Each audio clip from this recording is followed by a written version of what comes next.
Hey everyone, and welcome back to the DC Films Podcast. This is episode 28.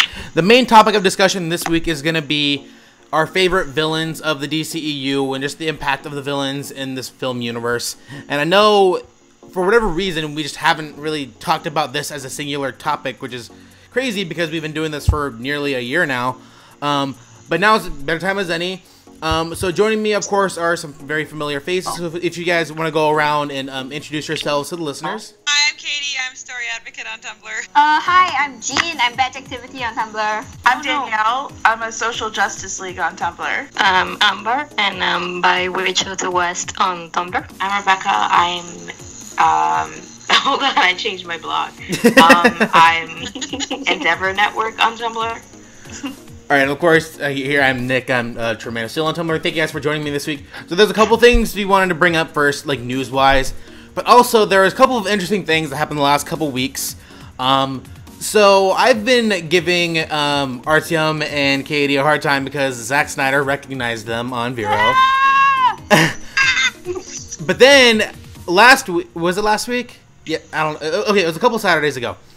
Because there's obviously the BVS reference event that we mentioned last week, and I made a post for mine, and of course Fiona posted it on Vero, and Zach liked the post, and I was like, oh yay, awesome. And within, I would say, like an hour of that, Zack Snyder was posting something about like the gym that he owns, and I asked him straight up, like, oh, like, how long have you owned your gym for? And then he actually responded to me saying, like, oh, he's been, like, it's kind of like he's like a gypsy in that way. So, like, wherever he goes, he takes the gym with him, which I thought was actually really cool. I loved that. So Zack Snyder responding to me, I thought was pretty awesome. But also, there was a bit of drama over the weekend regarding Zachary Levi. So, sorry.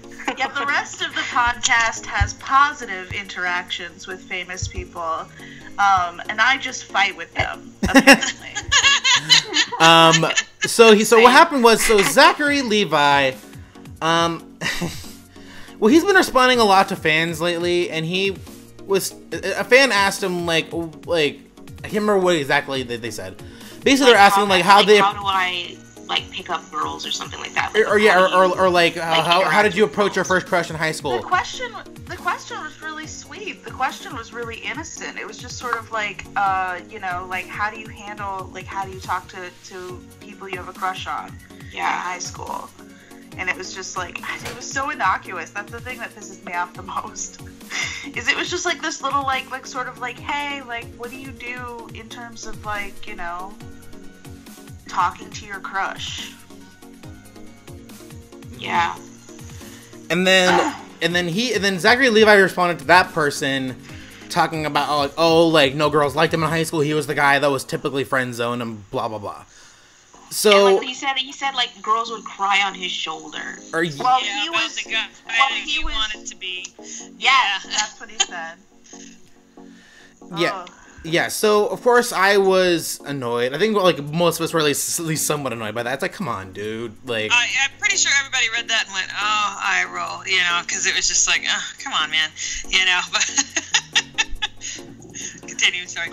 No, and then it's just, it's not even necessarily my story to tell. So, Amber, if you want to go ahead and tell your part of this story, because I don't want to, like, I don't want to miss any details here. So, if you want to, I mean, I don't want to talk very much about it, but the thing is that bothered me is that there was this girl that was like, dude, the term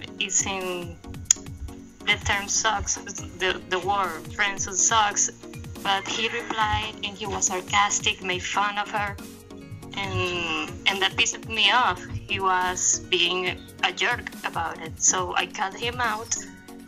He tried to respond to me sarcastically, and I sent a long rant on Twitter to him, but I doubt he saw it.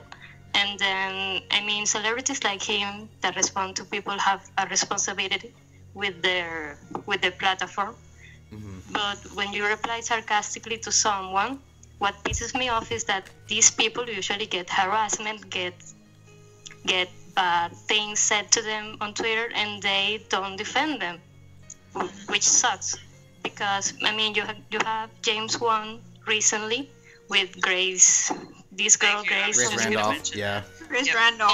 And, I mean, like, oh, he clapped back, he clapped back, he clapped back, and he's like, wait, guys, no, I was just setting the record straight. Be nice, you know. And Zachary didn't do that with anyone, so that's what pissed me off. Yeah. But I mean, that's it. I said what I need to say on Twitter, and I'm not gonna talk about it anymore. Okay. And if you don't want to talk about it anymore, that's fine. I just wanted to bring it up because there was. I think I just want to say this too, and like what he said, it's like, okay, you can just. My thing is just take to Zach, take the opportunity to learn from this situation. And I feel like he took the situation as, no, you guys need to listen to what I have to say about the subject. Yeah. I think the thing that bothered me the most about the entire interaction was consistently prizing his voice over the voice of people who actually knew what they were talking about. Like a bunch of people were fairly kind to him about this, and he picked out the first person to take a sharp tone, and then everyone got on and tone policed this first responder, like just like saying like, well, you know, she shouldn't have criticized you in that tone, she shouldn't have criticized you that particular way, her word choice was you know, disrespectful. And it's like, what? It's okay for him to be amazingly sarcastic. It's okay for him to bring up this. I mean, my issue, the thing that makes me the maddest about this situation is that he should already know this shit. Like, this is not a new discourse. The friend zone has been put to bed in the last 10 years. And the man is 37. He's older than I am, and he doesn't have any idea what's going on in this conversation. And that's a reflection of his privilege, but it's also it's also a pretty common conversation that we've been having if you're interested in gender politics at all. And the fact that he's not privy to it, I mean, like, Daniel Radcliffe was the first person that people cited to try and tell it. Like, people were like, hey, like, Daniel Radcliffe has denounced the concept of the friend zone. You know, like, he acknowledged that shit, but, like, he should have already known. Like if Daniel Radcliffe knows, you know. Like, this is, like, you know, and I mean, like, that might just be because Daniel Radcliffe seems like a kid to me, and Zachary Levi is a couple years older than me, so I expect more of him, but it just shows it shows a deep immaturity, and I think that it needs to be addressed. Even then, even if you didn't know about it, you know, sometimes I end up living in a pocket universe and I'm just not paying attention, and then like 2 years later I'm like, wait, what? You know, and so it's possible, but when that happens, it's simply a matter, it's not that hard to be like, okay, everybody settle down. What exactly is so wrong with this phrase, you know?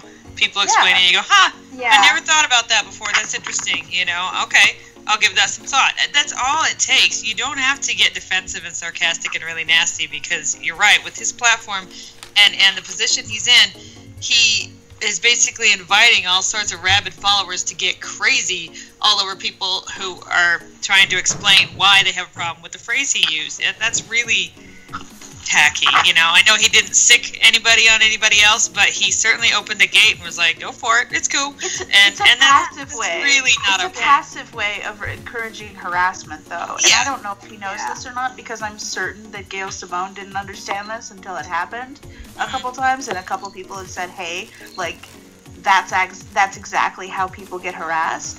But, like, you don't have to quote tweet everything. You don't have to quote tweet everything. And honestly, this is not an opportunity for you to continue promoting yourself. And that's what it looks like. It looks like you continuing to produce content for your platform, rather than just sticking to the comments and saying, hey, like, if you want to explain yourself, can you explain yourself to me right here in the fucking comments? So we're not involving the rest of the entire internet. We're not involving a giant fan base full of ass kissers, you know, who are obviously going to line up right behind him and support anything he says. Like, he has to know that that's what his fan base is going to react like.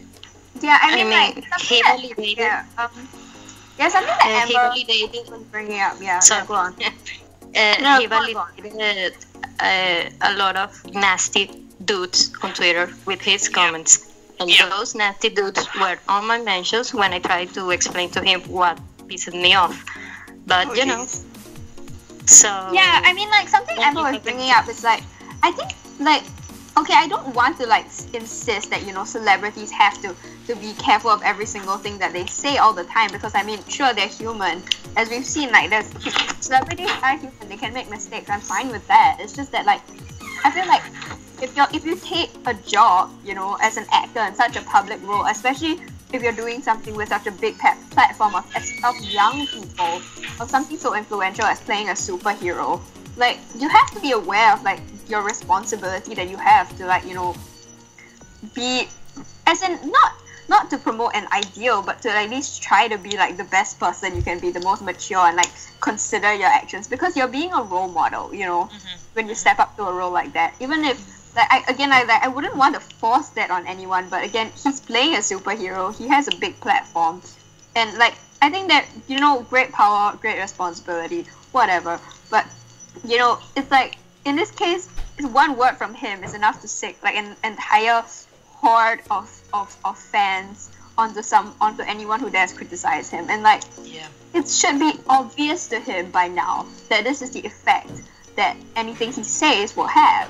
Like, what is it ridiculous for you to expect someone to be responsible for that, to make sure that their influence isn't used for harassment, for bullying, you know? Well, he has close to 10,000 tweets. It's not like he doesn't know how this works, you know? Yeah, exactly. Like he should be responsible for at least understanding how Twitter works and understanding sort of how that mob swarms on people. And I think that too, like, if he's really this ignorant about the way that it is to be a woman in the world, then he's probably totally ignorant to the way that harassment affects people who are female on the internet. And I think that is really irresponsible in this particular point in time. Like, you need to be more aware of that. We're in a post-Me Too moment. You need to be able to look at that and say, you know, my perspective is really limited, and expand that. You know, he needs to understand how harassment affects, because everybody he's putting on blast. Yeah, and I mean, he's playing Shazam, for God's sake. Like, if there's ever a hero who's supposed to represent, like, the disadvantaged people in society, it is Billy Batson, isn't it? Come on. Sorry. I mean, especially in terms of vulnerability. I mean, like, that should be something that, you know, he should be representing. And I think, I don't know. I don't want to put too much on him or anything. I think that for being in the DCEU, he has a dangerous amount of Twitter presence, and I think that that's going to come back to bite him in the long run. I don't know, sometimes less is more. Sometimes, you know, it's maybe not having a constant presence on Twitter would be better than, you know, constantly running his mouth and putting his foot directly in it. Yeah, well, and then after you have a gaffe like that, maybe you don't double down and go, hey, I'm going to do an Instagram thing on this tomorrow. And then, you know, and by then people have already been like, you're out, buddy, we're not talking to you anymore, because it's obvious he doesn't want to talk. So why would we show up for a nobody lecture? was there. Why would we show up for like, a lecture on this from cast, someone who but doesn't I'm pretty sure know anything? That it was just a whole bunch of rallying on his side, you know, and his followers going, yeah, back. And so it's just, in the end, an echo chamber of trying to build his confidence and make it seem like he didn't do anything wrong. And it's just like that, you know, maybe you should just back off on the internet for a while, man, you know. Maybe and that's you the should thing. Really that's the thing with this privileged approach, is that the answer he decided on, he said, you know what will make everybody understand each other and hear each other better is if everyone listens to me. And it's like, you totally missed the point. You've totally misunderstood the way that this works. And half of this is that you shut the hell up and listen for a minute. Like, and you know, it's a problem that goes way beyond Levi. It's a problem that's endemic of the way that we use this platform, and I think it's a big Twitter problem on the whole. But you know, he should be more aware of it, and I think that his reaction to the whole situation was totally wrong.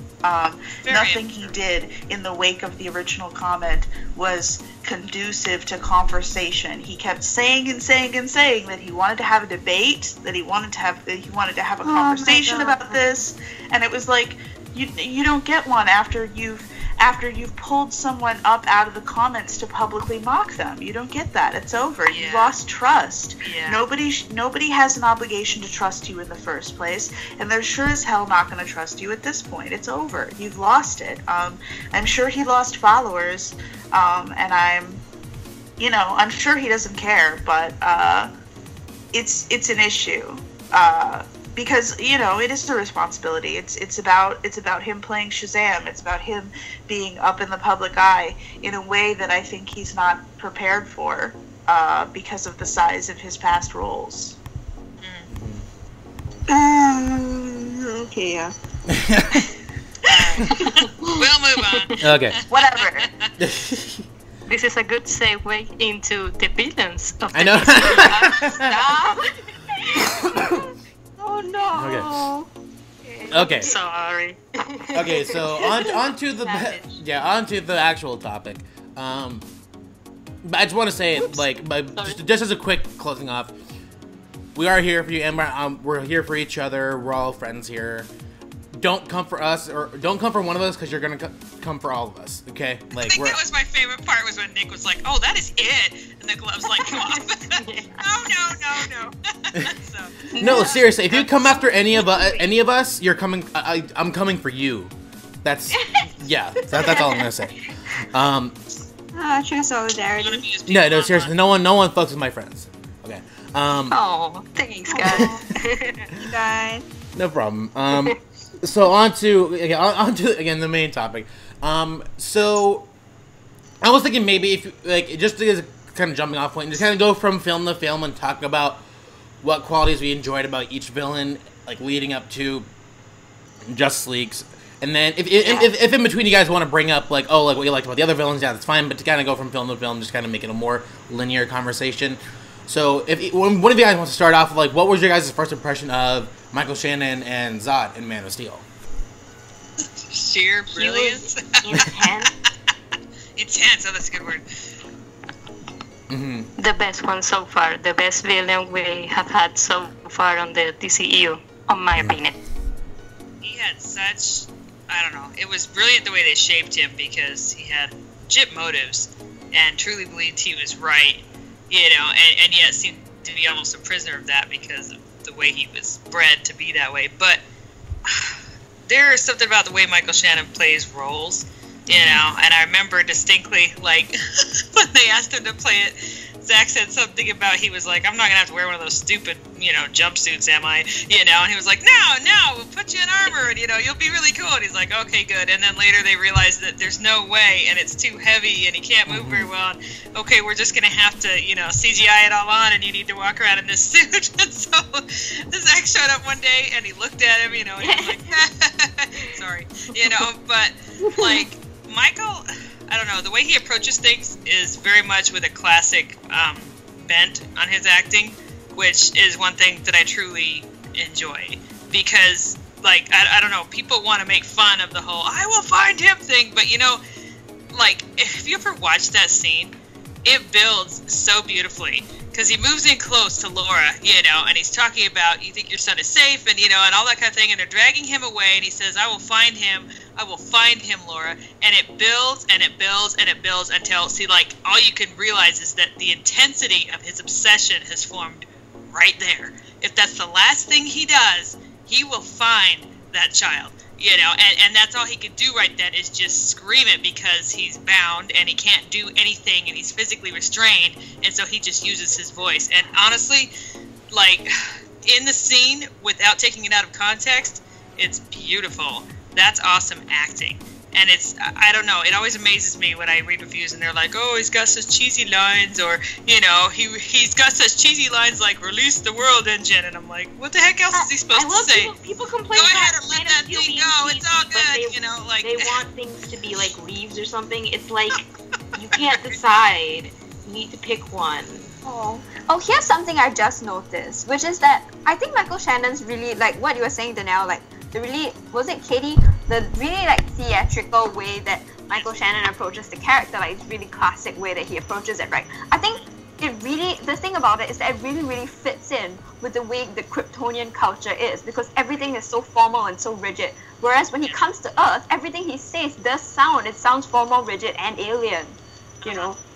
Like, yeah, like, you know, everyone on Earth speaks normally, you know, like, okay, fine, it's scripted, whatever, but, like, they speak like people. But then, like, Zod comes in, and what's his Faora comes in, and they speak in this really robotic, rigid, formal ways, and it's just beautiful, you know. It's just like the world building, how immense it is. Cause like Jor-El speaks in that way as well, you know. He speaks in this I was kind just of like thinking really that formal. once. I was Faora. You're right. They all do. Yeah. Well, so what's it's so not like fascinating and so scary about them is that they're just one thing. And I think that that's the thing that I really get hung up on about Kryptonians in the DCEU is this idea of being just one thing. This idea of not containing multitudes, of not being a complicated, full, and messy person like Cal gets to be, but this idea that if you're programmed in one direction, you will be just one thing. And what does that do to a human being? What does that do to a human personality? Obviously, it really fucks you up because Zod is a mess. Yeah. And yet, without a everyone wants purpose. Superman to be that one thing. Yeah. Well, that's the thing is that I think it's really resonant of Snyder's approach to the whole mythos is this idea that, like, you know, simple characters should frighten you because they are alien.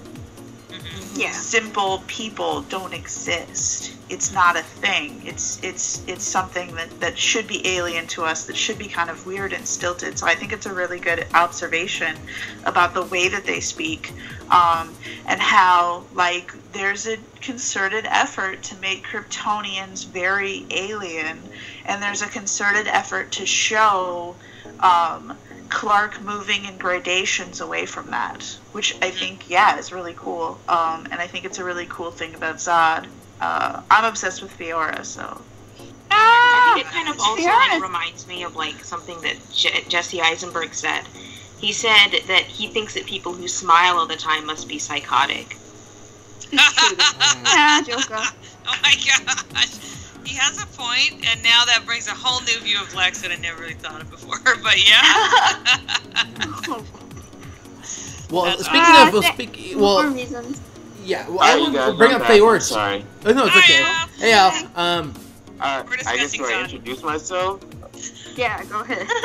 Alright, I'm Al Speed, and I'm Speed of the Oppressed on Tumblr. I'm sorry that I was late. I had to go to so many places. So, what are we talking about? Just the villains of the DCEU is the main topic, and right now we're talking about Zod and Man of Steel, and we're kind of just going off from there, from film to film. So, we just got done talking about Zod. So, since you're here, what are your thoughts on Michael Shannon's performance and what you liked about Zod? Oh, so I think what really tied me to, because I think I made a list of top DCEU villains, and I put it on there. Yeah, and I put Zod as number one. And I think the reason why I did that is because I feel like out of all the characters, out of all the villains that we've had, you know, like with Lex coming in second, I feel like Zod stole the show. Rarely do I see a comic book movie where both the superhero and the supervillain shine in such a interesting way. Because with Zod, everything with him was more programmed. He was programmed to be a warrior, programmed to fight for Krypton, and he knows no other sort of way to do things. Like, unlike Superman, who has, you know, who's always find your own destiny, find your own way, Zod only knew this one thing, and he could not accept it. And I think what was interesting for me with that is that it kind of touched on, you know, there are certain people who are pre-programmed or were pretty much taught to act and think a certain way, and when they're challenged with something new, it completely puts them off guard and they have no idea how to react to it. Which is what made Zod's reaction at the end, where, the last of his entire species or race was destroyed and he was all alone. And it's like, now he's just a running, rampant, wild kind of being who has no purpose anymore. And I just found that interesting with Zod. Yeah, actually, right. Like, thinking about it, maybe in a way Zod might be a kind of criticism or something, or just pointing out something about villains in general. Because most of the time, when we encounter villains, they are human, or at least they have that choice. They have a personality, unlike Zod. And like about like facing that, like how villains, like what you were saying, Al, like they're shaped by what they're told. Most of the time, it's like maybe they're told all their life, or they're shaped all their life into becoming this one thing.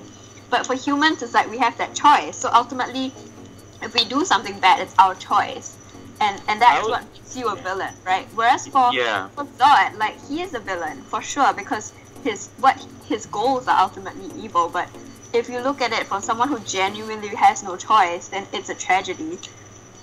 Yeah, and also, I think he also reminds me of this other character. I'm sorry, I'm bringing in another movie, but how many of you seen like Kung Fu Panda? I love those movies. Yeah, he's like he's like what's the name of that the main villain in the first movie? Tai Lung, I think. Tai Lung.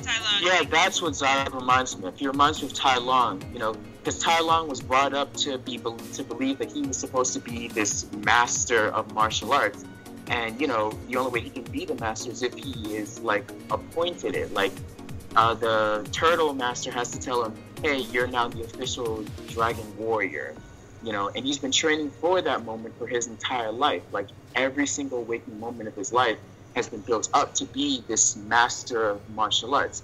Like he's been training day and night, he barely got any sleep, punched until his knuckles bled, and all that led up to... trained until his bones crack, I remember that line. Yeah. Continue.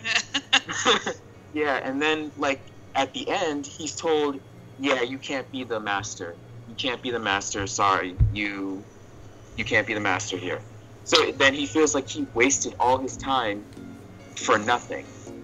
And I feel like that kind of equates to Zod, because I feel like Zod feels the same way, because he's trained all his life to be this warrior of Krypton, and then when Krypton got destroyed, he made it his new goal to basically go across the universe to find a better planet, and then the main character, the good guy, ruins it, and now he has no purpose anymore.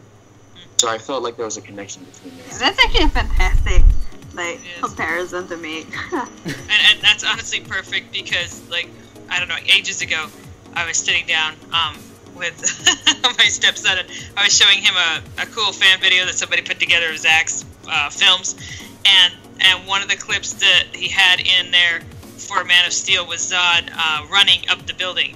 And Cody's seen the film, but it's been several years, stuff like that. We were watching. Oh, I know where you're going with this. He looked at it and he goes, that is so animalistic. And I was like, right? Right? He goes, Superman just flies down. I'm like, right? But Zod is like, by now, an animal. He's just completely lost it, and him just racing up the side of the building was so cool. Tai Lung did that too in Kung Fu Panda. He did. Yeah. Oh my god. Can someone like message Zack Snyder? Nick, you're verified. Go message Zack Snyder right now. We have cracked a code. Hashtag. If only we could have used this for the BVS references, but it's not BVS. So. Panda of Steel. MOS references, thanks. Mm-hmm. Yeah, Panda of Steel. Panda of Steel, I like it. Oh my god. Also, I gotta say, those are really underrated movies. Like, I know the first one was fairly successful, but I know we're off topic, but whatever. Again, this is our usual. The Kung Fu Panda movies are so great, like just great. Yeah, they are animated movies. I wouldn't even classify them as kids movies because they're just really enjoyable movies. Like it's a really impressive thing. Yeah, they are. For animated films, that's always impressed me. I mean, yeah, some of it was extremely intense, and the whole idea I don't know, embracing yourself in the first one, and then the second one talks about letting the past go, and in order to achieve inner peace. They have some really serious thoughts here, as well. Yeah, if you were to tell me that a movie starring Jack Black would make me feel super emotional, I probably would have laughed in your face. Yeah, here we are. Jack Black. Yep. Oh, Yeah. yes, he did music for that. My boy. Hans Zimmer? Oh, yeah, that's right. Music is Yeah, he did. Oh, Jesus Christ. Okay. Anyway, It's funny because I haven't watched those movies in a while because in my house we're never allowed to watch anything with The Rock or Jack Black. Okay. With The Rock? Yeah, my fiance hates the two of them with a passion. What? Oh my god, my mom hates The Rock for some reason. Really? My mom hates yeah. I feel like your mom and my fiance are the only two people in the world that feel that way. Yeah. I can understand maybe some people don't think he's the greatest actor, but my fiance hates him. And I'm just like, why? God, It's not even like he's a bad person. Like, Oh my god, my mom hates him so much. I don't know. Doesn't even want to watch a movie with him. yeah, same. Like that's why I'm not allowed to watch Kung Fu Panda anymore.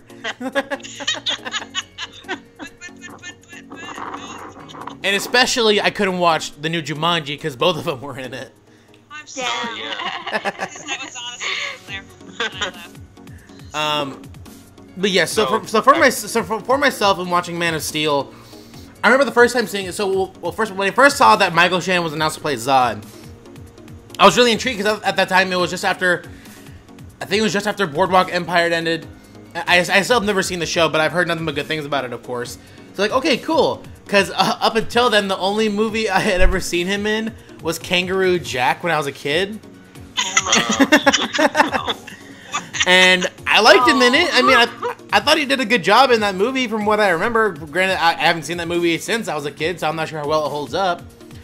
So I thought, like, oh, hey, like, he could be a good Zod. And what he was able to do, I think, was nothing short of fantastic. Seriously, to not only ground the character, but to also have a character who's, much like Superman, he's held up to a certain standard because of nostalgia. Like, Smallville played into that with General Zod. Like, they had to turn him into another version of, like, Terrence Stamp's version from the original Superman films. Like, the whole kneel before a Zod thing. And, like, I remember so many families were upset that he never said it in the movie. And it's like... I think that's really important because Zod was never trying to be some sort of ruler of the entire world. He was just trying to recreate his entire... Yeah, he just wanted to recreate his entire race. And he wanted to preserve the Kryptonian life, to not let it die. And that's the thing that makes him a good villain is that like you like sympathize with that. Like imagine if that was us, like if that was our like race, like what would you do? Like I don't know. Exactly. Like I mean I don't know if I would want to kill an entire planet to do that, but like when your race is down to like a handful of people, what are you gonna do? Like that's the thing. Like I was like conflicted because like. Obviously, he's the bad guy. Like, there's no question about it. But, like, is what he's doing, like, in his mind, he thinks he's doing the right thing. And that's, again, what makes him so compelling is that, like, he's just, again, he's been bred to defend the Kryptonian race. And when they're pretty much all but gone, he's like, well, now I have no purpose. And the only person who's left is the person who's responsible for eliminating any chance of our race having any sort of survival. Yeah. So now it's... And I think when we look at Zod, we see a lot of the toxic effects of colonization. We see a lot of the toxic effects of patriotism. We see this idea that, like, my people, the people coming from my group, their survival is more important than the survival of anyone else, but more so important than specifically this group of people that I want to smash in it, like that I literally want to replace with my own people. And I think that it's not a light metaphor. It's pretty heavy-handed, but I think that it has really interesting implications as far as like whether or not the way that we use patriotism is kind of toxic. Yeah, there's a fine line in between them. And I find it really interesting, the relationship between him and Cal, for that reason, simply because, like, Cal is one of them, and yet not, you know. I mean, right from the very beginning, Zod's like, whoa, that's heresy, man, you know, kill that thing, you know, that thing, that's an abomination. I can't believe you even did that, you know. But when it comes to saving his race, you know, he'll make peace with them, and he'll make it work because, you know, he's Kryptonian. Surely he would understand. And so when he doesn't, and straight up just says, well, Krypton had its chance and sides with the humans, oh my gosh, like, then it becomes extremely personal, because not only has he decimated his chances of bringing a new Krypton here, but he's like his own kind, and he's done it. And that makes it far worse than any human just rising up from the earth and saying, no, you can't have it, and taking it away.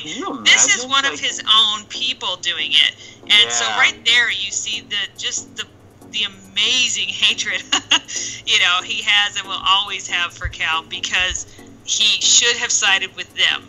He's his own kind, his own blood, you know, his own race, and he didn't. And that is like the biggest treason ever, you know. And so he will forever hate the Abomination, because he should have picked the other side. What we're dealing with the dichotomy between Clark and Zod is really like a sense of longing and versus a sense of entitlement for that culture. Like, it's not that, you know, it's not that Clark doesn't want it. He wants it more than probably anything else in the entire world. It's, you know, it's priority number like 3 or something. Because thankfully he's putting us up above that. That's important to the plot, because otherwise we'd be dead. But there's the other end of it, which is Zod's end, which is fascinating, which is this, like, Krypton deserves to exist. Krypton must exist. And part of that we can sympathize with, I think, because it's been programmed into him. But it's a programming that kind of mirrors our own programming to value capitalism, our own programming to value the country in which we were born above other countries.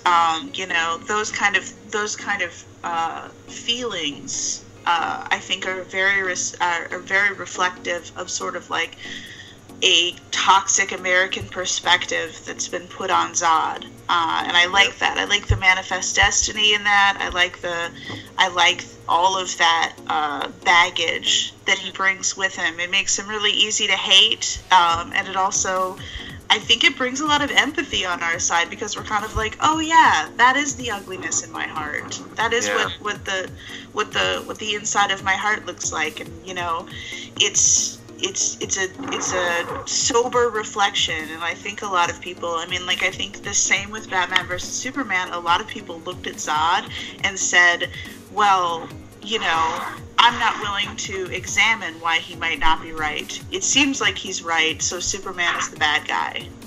I mean, like, it's pretty telling that we have a lot of people on the internet, even now, really mad that Superman would do something terrible like kill Zod. Oh, well, yeah, it's like, that makes no sense. It's like, how can you accept that he did it in the Christopher Reeve movie, but yet you can't accept it if he does it in this? Because he smiled while he did it in the first time. Oh my gosh. Guys, sorry. Again, I just like got hit by another like idea about this, about Clark's arc and like what killing Zod meant, which is like, I think like a really large part of Clark's on-screen arc, of what we see of him, right, is that of him progressively showing, demonstrating in bigger and bigger ways what he's willing to sacrifice for mankind, like how selfless he is. Because, you know, we start off when he's young, you know, in the school bus scene in Man of Steel, where like he's willing to sacrifice his secrecy, his privacy, to save a bus full of kids, right? Mm-hmm. And then again, he's willing to sacrifice like his dignity to not fight against bullies, because he knows that he might hurt them, you know.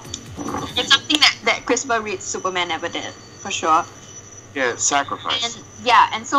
And then it gets progressively bigger. It's like he's willing to sacrifice his dad's life, right? Someone he loves dearly, because in order to, you know, allow him to get the chance to give back to the world, to give back to Earth. And then we get to Zod, where he's willing to give up the chance to belong and revive his people, but something that he's never experienced on Earth because he's always been rejected, right?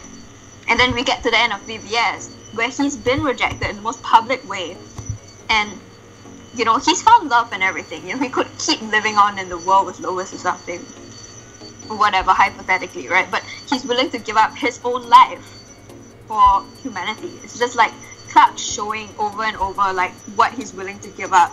And I mean, in terms of like creating an authentic Superman that people will genuinely be inspired by, what more can you get from that? You know, in terms of choosing a villain to force your hero to confront these kind of difficulties, other than having someone like Zod. But it's like, honestly, if you look at it, Zod, what is the definition of evil then? Because Zod, like, if you're looking at Zod as a character, if you look at his motivations and his motivations alone, you might say they're not like malicious in the sense that he actively wants to. He's actively acting against humanity, more like he's acting according to his programming, right? Yeah, it's not like he wants to actually kill humanity.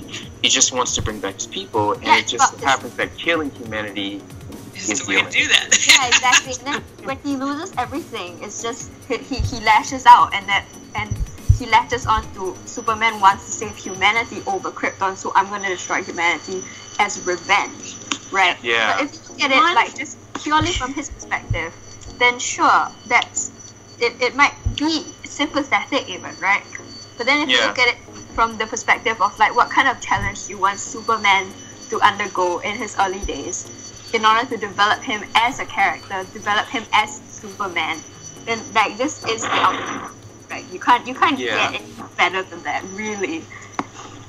Yeah, and one thing I liked, sorry, but one thing that I did like. Oh yeah, go on. Sorry. Mine's really quick. One thing though that I do want to point out is that now I've forgotten. Oh no. Oh, I wanted to point out that, like, you know, it's not necessarily all about necessity though. I think that some of it is about for Zod. I think some of it is about sticking it to Jor-El for that's what I was gonna mention. Because the thing about it is that like he has a terraforming device. There are nearby planets that he could terraform. He has the technology to like say like, you know, let's share this universe. But like his first and only instinct is to throw down on this planet and be like, no, I want to smash this planet into bits, and I'm pretty sure that I want to do it because that's where you put your son. Yeah, and I don't think he himself realizes that's what he's doing. Yeah. Like, I think he himself thinks, oh, I'm here to just repurpose and make Krypton again. But I think deep down what he's really doing is, I want to literally destroy this planet and remake it my own because your son is here and that's why. But another thing that I actually really liked about Zod is his sympathy. Because, like, I feel like when it came to Jor-El, I thought he was just going to blindly hate Jor-El throughout the entire film. But, like, he does have genuine respect for both Jor-El and, you know, Clark's mom. Well, what's her name? Laura. He has genuine respect for both Jor-El and Laura, and he's even like, I think before they sent his son out, you know, he was literally trying to say, please don't do this, don't make me do this, and stuff like that. Don't do this, so, you know, he was truly like, don't pick the other side, man, because this is where it's going, and I don't want to see you on the other side. Oh, you are? Okay. You know? Yeah, I always really appreciated their relationship and how complicated it was. And how it wasn't just a simple matter of hate or competition, or they just never liked each other or anything like that. There was a lot going on there. And so, you know, when Clark puts together and says, you killed him, and he says, yeah, I did, you know, and there's not a day that goes by that I don't regret it, you know, but I'd do it again, you know, you really get a sense of his programming, you know, he regrets it, he's sorry he had to do that, you know, in some ways, but at the same time, it's necessary. He will do it, you know, I will do it, and I will crush this planet, and I will do whatever is necessary, because that is the bottom line. These things must happen so that Krypton can be, period. You know, and it's it's such a fascinating character to me. I really, really appreciate it. One thing one thing I really liked about Zod is how emotional he actually is, because at the start of the movie you see him being stoic. I have to do this because it's what it needs to be done. But then after stuff starts going in another direction that he doesn't want to, he starts to lose his mind. He starts to get angry, which is a nice contrast to Faora, who always remains a good soldier. She always is stoic and does whatever Zod tells her to do, because that's what she is programmed to do, which is nice to see the man, the evil guy, be emotional, and the girl being stoic and doing. And yet it's not like she's not unfeeling, because she, wept when their planet was gone, which is fair, you know. And so, but you're right, she's very much of, well, time to go do this, I love her. And another thing I liked was when he was saying something like, I was trained to protect Krypton, and then it says to Clark, and where did you train, on a farm? And I thought that was brilliant. It's basically, if you talk the way people wanted him to talk, it would be like, oh, where did you train, farm boy? But, he is from Krypton, so I never even put that together, but you're right. The way the Kryptons speak, or the Kryptonians, is way different than with the way we speak, and it's always a little bit more formal, and so that's just really awesome to me. Yeah. Oh, okay. Yeah, go ahead. Whatever about actually training while fighting, that's actually something I thought of. Did Superman ever even have any formal... Sorry, Awiki, we can't really hear you all that well. Oh, sorry. Yeah, you suddenly went quiet. I don't know what happened. Oh, no, sorry. I think it's the wind here. But no, I was wondering, did Superman ever really have any sort of hand-to-hand combat, to be able to fight Zod and his people? No, that's the thing. Like, he spent his whole life straining himself. Yeah. Unlike other versions of Superman we've seen, where he's like testing out his powers, the whole point of this Clark is that he knew that any exercising his strength at all would hurt someone, so he just didn't his whole life, as we can presume.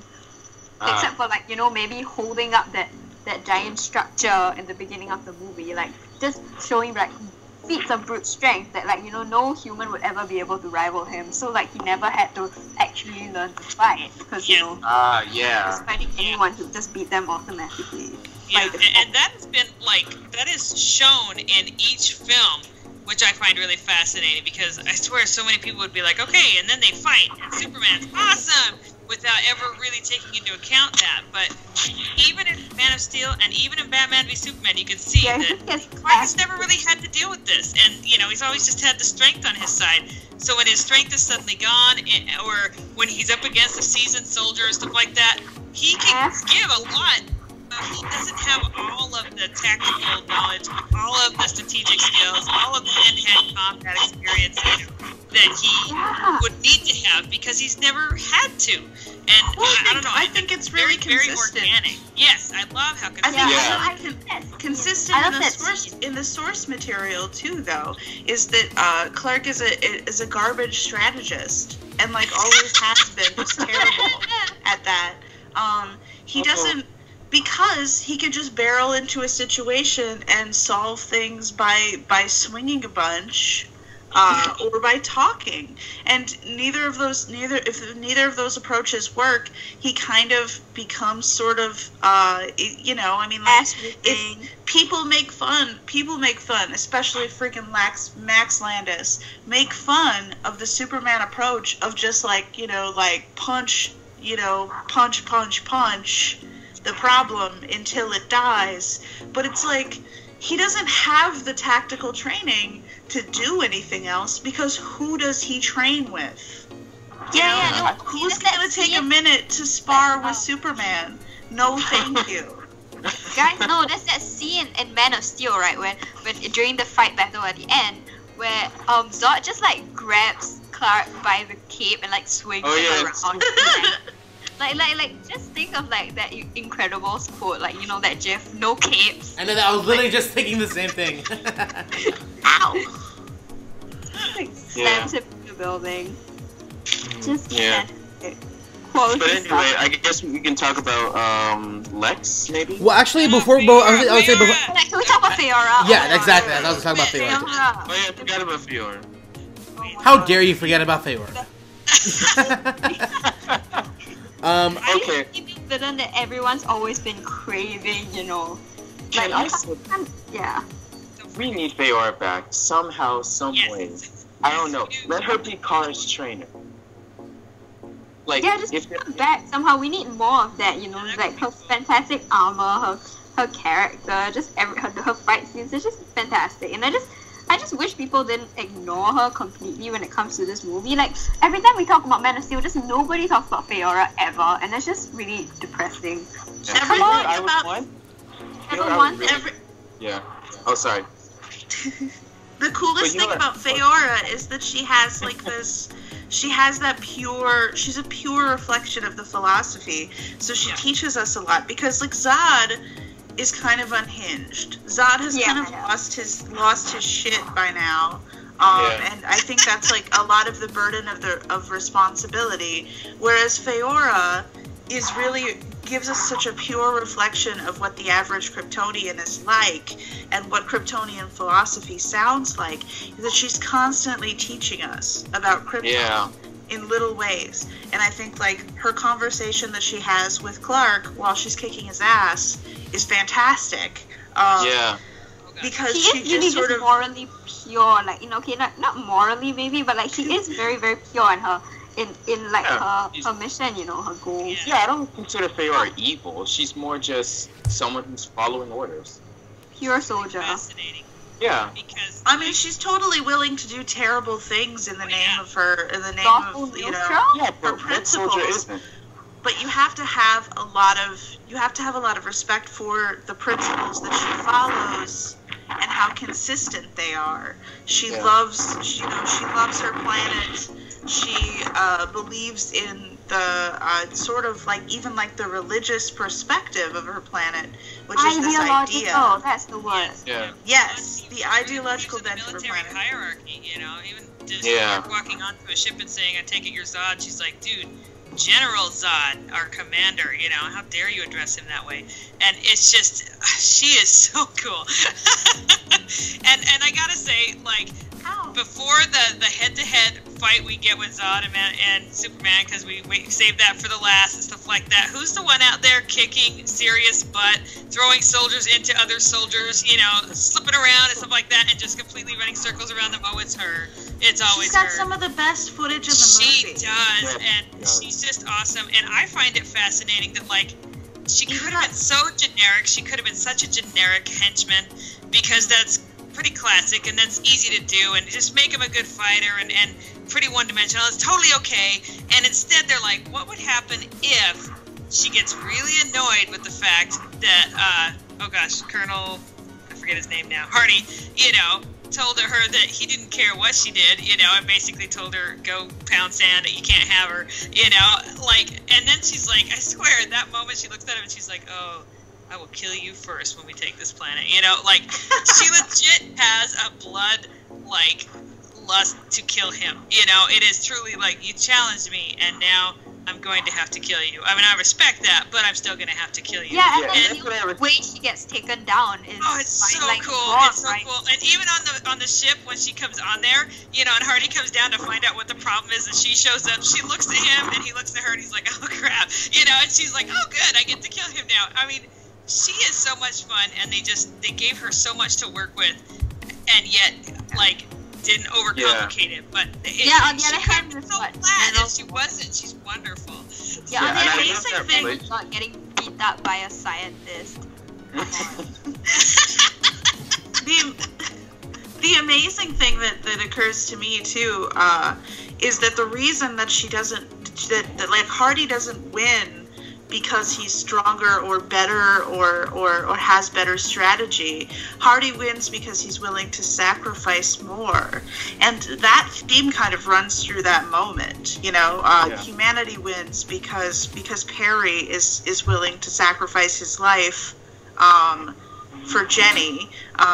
You know, Superman wins because he's willing to die for the planet. He makes the decision. He says, well, this might kill me, but, you know, everybody sort of, the reason people triumph is through that escalating sacrifice. And I think the end of Hardy's arc is very much about that. And I think that it's something that takes her by surprise, which is very cool. Because she has this really pure idea of sort of like, well, you know, like evolution happens, and whatever is more powerful crushes the thing that's underneath its boot, and it's like a different kind of power that she's never. You're right, and I just realized with those two lines, like when she tells him a good death is its own reward, she's basically telling him fighting valiantly until you're killed is the best way to go as a soldier. You know, and he's like, oh, great. But when he says it, it's basically a good death, sacrificing yourself for a greater cause is its own reward. And I just got so cool, and I didn't figure that out until you were just talking now, Danielle. Thank you. Wow. Oh, so good. I really like the relationship between those two characters. Like, not in a romantic sense, but more in a, you know, you challenge me, I challenge you kind of thing. Like, exactly. Neither of them really held back. They both, like, really just like, in each other's faces. Like, you think, like, General Hardy would stand down after all this, but he's like, nah, I'm not gonna let you punk me.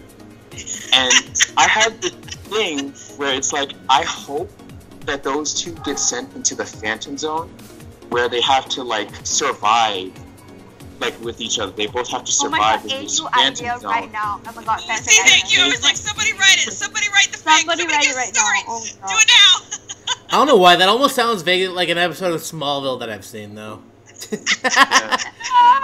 But no, because it's just, in Smallville, they played so much to that, like, in so many different instances, especially in the season where Zod shows up.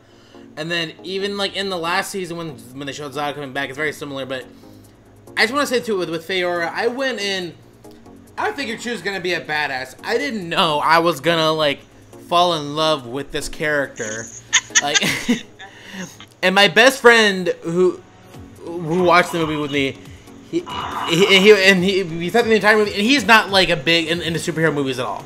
And we got through the entire movie, and he's like, oh my God, Faora was so fucking hot. And he's gay, mind you.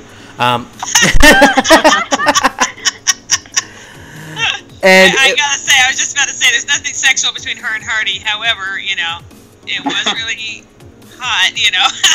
So, you know. And that's the thing too, like what you guys are saying, like just their camaraderie, and they're almost like some level of respect towards one another as like warriors and as soldiers. It made that final moment between the two of them where Hardy sacrificed his life and it was like, and repeats the line, you know, a good death is its own reward.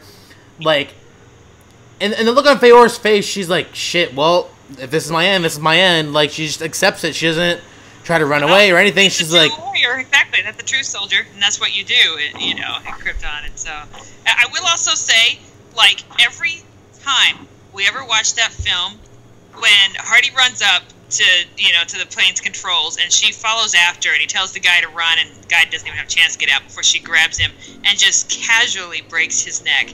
Like, I'm sorry, but it is just kind of amazing to me. It slides past so quickly because it's PG-13 and they raise the camera a little bit so you don't get a true graphic, you know, nature of it, stuff like that. But she's so casual and uncaring as she does it. Her strength is that much, but she's also like, you know, this is just one more obstacle in my way.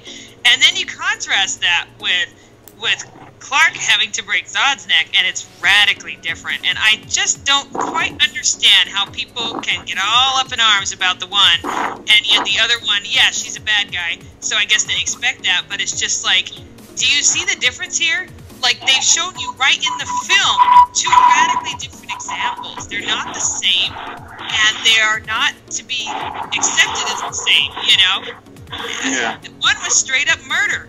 The other was not. You know, this is what it looks like when you straight up murder somebody by breaking their neck. This is what it looks like when you're begging them not to and then decide it's your only choice. You know, like, come on, man.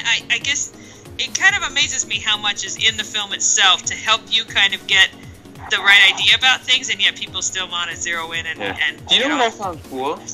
I found cool that did you know that the only time Faora ever truly smiled while fighting someone was either with Clark or Hardy? Yeah. And I find it really interesting that she literally puts Hardy at the same level of a challenge as Clark, but for completely different reasons. Mm-hmm. With Clark, it's more of a physical combat kind of thing. Yeah. But with Hardy, it's out of literal mutual respect. Like, this ant just tried to talk down to me. This ant's got some serious balls. Sorry. You're right, though. You're so right. Oh, that's cool. And then when Hardy literally pulled out a knife against her after seeing everything that she did with those other soldiers, and she sees Hardy literally pull out a knife against her, it's like, okay, now you really are challenging. It's like I think she respects that, like, since they're both soldiers. Very much. Yep, and I agree. It's not physical. It's not like, oh, wow, so I'm totally scared of you with your knife. It's, dude, I'm totally going to eviscerate you. But while I do, I respect the fact that you even had the guts to pull that on me. You know, like, so that's really cool. Mm-hmm. So I guess we can talk about Lex, maybe? Yes. Yeah, you can move on. So I know... I know for a lot of people they have Zod up as their top villain in the DCEU, which is completely fair, and I love Zod to death, literally. Yeah.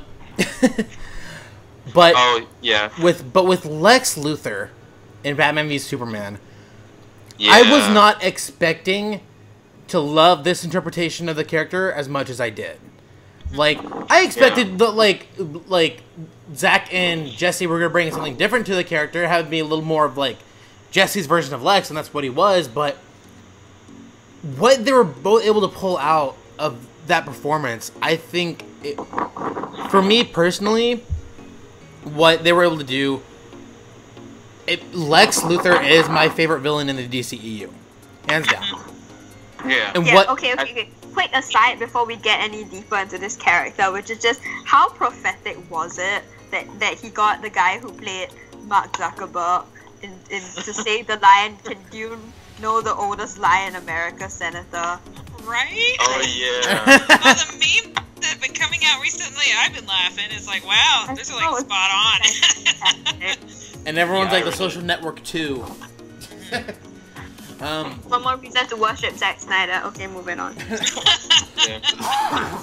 He's right up there with the Simpsons writers in terms of, like, you know, nailing current events and what might happen in the future. Yeah, I know. So. So it was just everything that they were able to do, like from the moment he pops up on the screen in the movie to the very end where when he has that confrontation with Batman, like it's not the traditional, like, straight-laced Lex Luthor that a lot of us have come to know from various interpretations, whether it's the animation or comics or other movies or whatever. Mm-hmm. But even it's still Lex Luthor at the end of the day. Despite what fanboys want to try to say, that's comic book Lex Luthor. All of his actions, everything he does, that's everything that Lex Luthor would do. Like, I don't know how that... Like, you watch that movie and it's like, oh, that's not Lex Luthor, that's the Riddler. Oh, that's, like, Jesse Eisenberg being Mark Zuckerberg. Like, yes, thank you. I'm like, they're looking at the physicality and trying to attribute to a character, and it's like, but look at what he's doing. Look at how he's thinking. That's Lex Luthor through and through. Okay. But something different that I thought about this Lex Luthor. So, okay, I think from what I can remember, like, you know, Lex Luthor has always been about power, right? It's been about, like, you know, his wealth, his president of the United States, whatever. But like in this case, Zack Snyder's like version of Lex like somehow managed to bring in the aspect of power, but also makes it firstly much more ideological than about actual like power, and also about like makes it much more personal to Lex. You know, because I think like the traditional like, you know, bald white suit Lex Luthor is very, very impersonal. You know, he's very professional.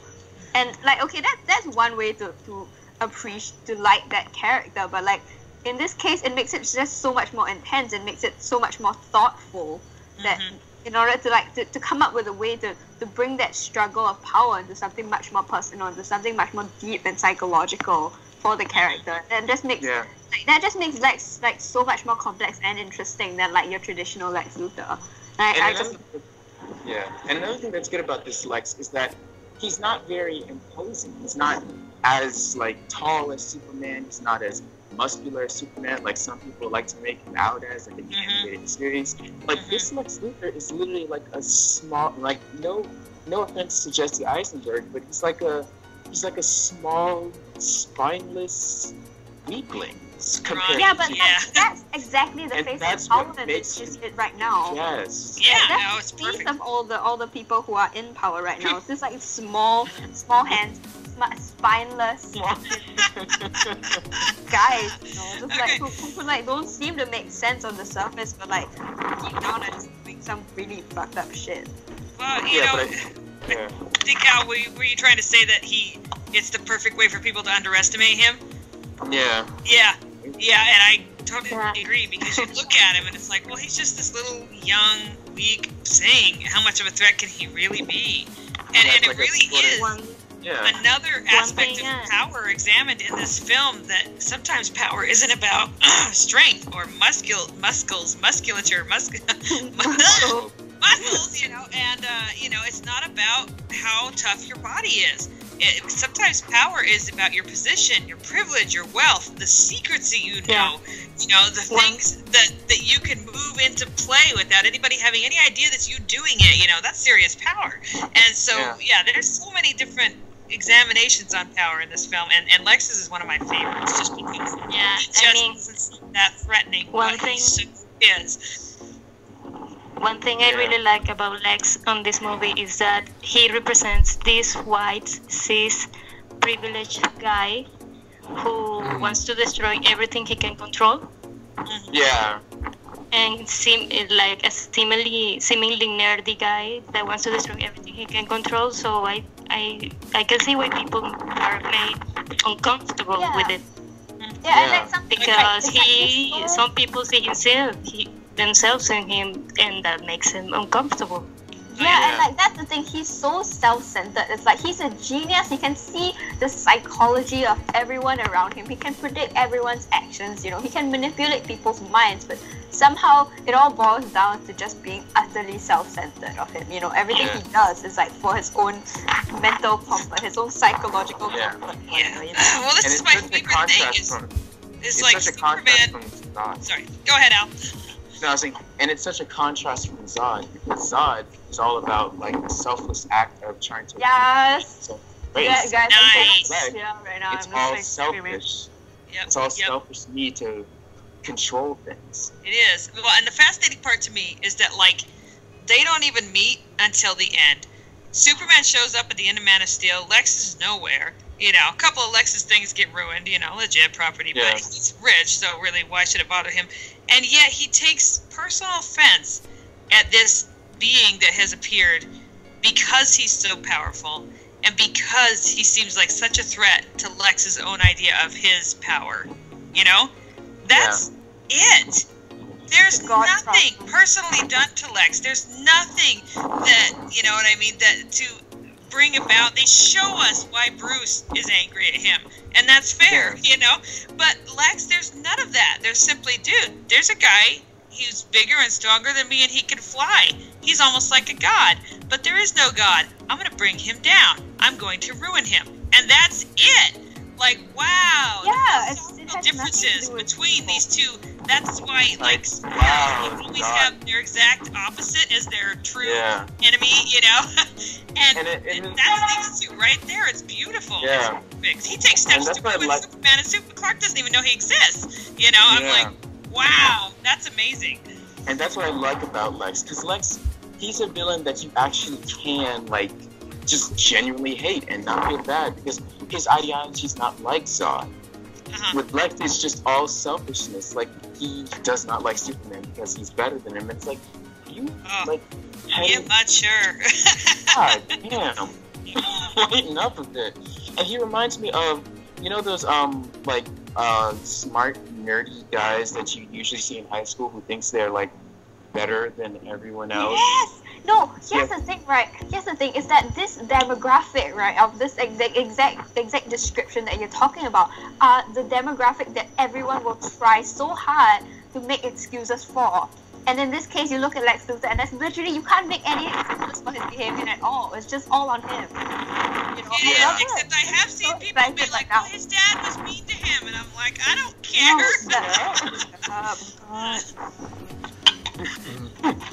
No, they will I mean, this is a really good way to. I think that it's a really good illustration of how you undermine that poor white boy villain mentality, which is that the narrative doesn't give Lex an inch.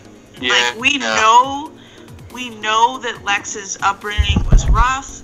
We know that his relationship with his father was weird at best. They also imply that he might have killed his father, so we know a lot of things about. We know that, you know, like the tragic backstory is present, but the narrative doesn't give a fuck. The narrative doesn't lend credence to it. The narrative doesn't absolve him. Isn't like, please pay attention to this lovingly crafted backstory that we gave him. The narrative is focused on what his impact is, and I think that is a really good thing for films to learn from. And can we talk about no films in particular, because when I start talking about those films, I get in trouble. But I'm just saying, we could, going forward, we could definitely learn from these kind of this kind of approach to this kind of villain. Like, we can have, you know, a young, semi-attractive white man do evil things and not necessarily have a narrative that builds an audience that excuses those things. Because, like you said, there are Lex apologists, but they're not nearly as numerous as certain other young white men. Okay. also talk about Lex's plan at the end, like him explaining his entire motivation at the end, like just letting Superman have it. Like, you know what? I hate you because you're a god. I hate you that you literally exist. I hate that you are beyond what I can comprehend. And it reflects back to the rest of humanity in this movie, where they fear what they can't understand. And Lex and Bruce are a prime example of that, which I think, and this is kind of a little controversial, and I know some of you guys are gonna probably think otherwise, but I think we should count Bruce as a villain in this movie too, like for a short amount of time. Yeah, I think so. I support that. I support that. I don't know if we've had. I've had discussions on Tumblr about this. I don't know if we've I mean, we've had confirmation, I think. The narrative is not going, yep, Bruce is entirely correct. He's way off, and you're right. He is very much a villain like Lex in terms of they're both wrong right at the end when he manages to pull himself back from the edge, you know. Yeah, maybe it's right. I think that's my biggest sadness is that people are like, oh, well, he's killing everybody, and so just condones it, and it's like, what? No, you watch it, man, because nowhere in there is it okay. And Alfred, his freaking external conscience is going, dude, you're over the line. You know, you're making up new rules, and this is bad.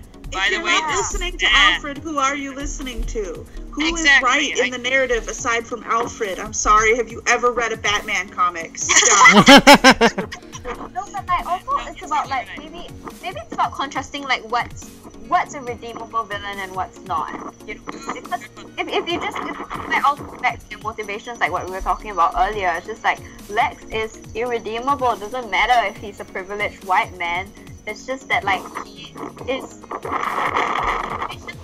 self-centered and he doesn't want to change. And like he's smart enough to know, but he just chooses not to. Whereas Batman, it's like he's also a privileged white man, but it's ultimately his motivations are fueled by emotion. You know, he's not thinking straight, and also it's like rage on behalf of others as well. It's not just rage for himself. It's not just some ideology that he's angry over. It's like actual emotional loss that he suffered.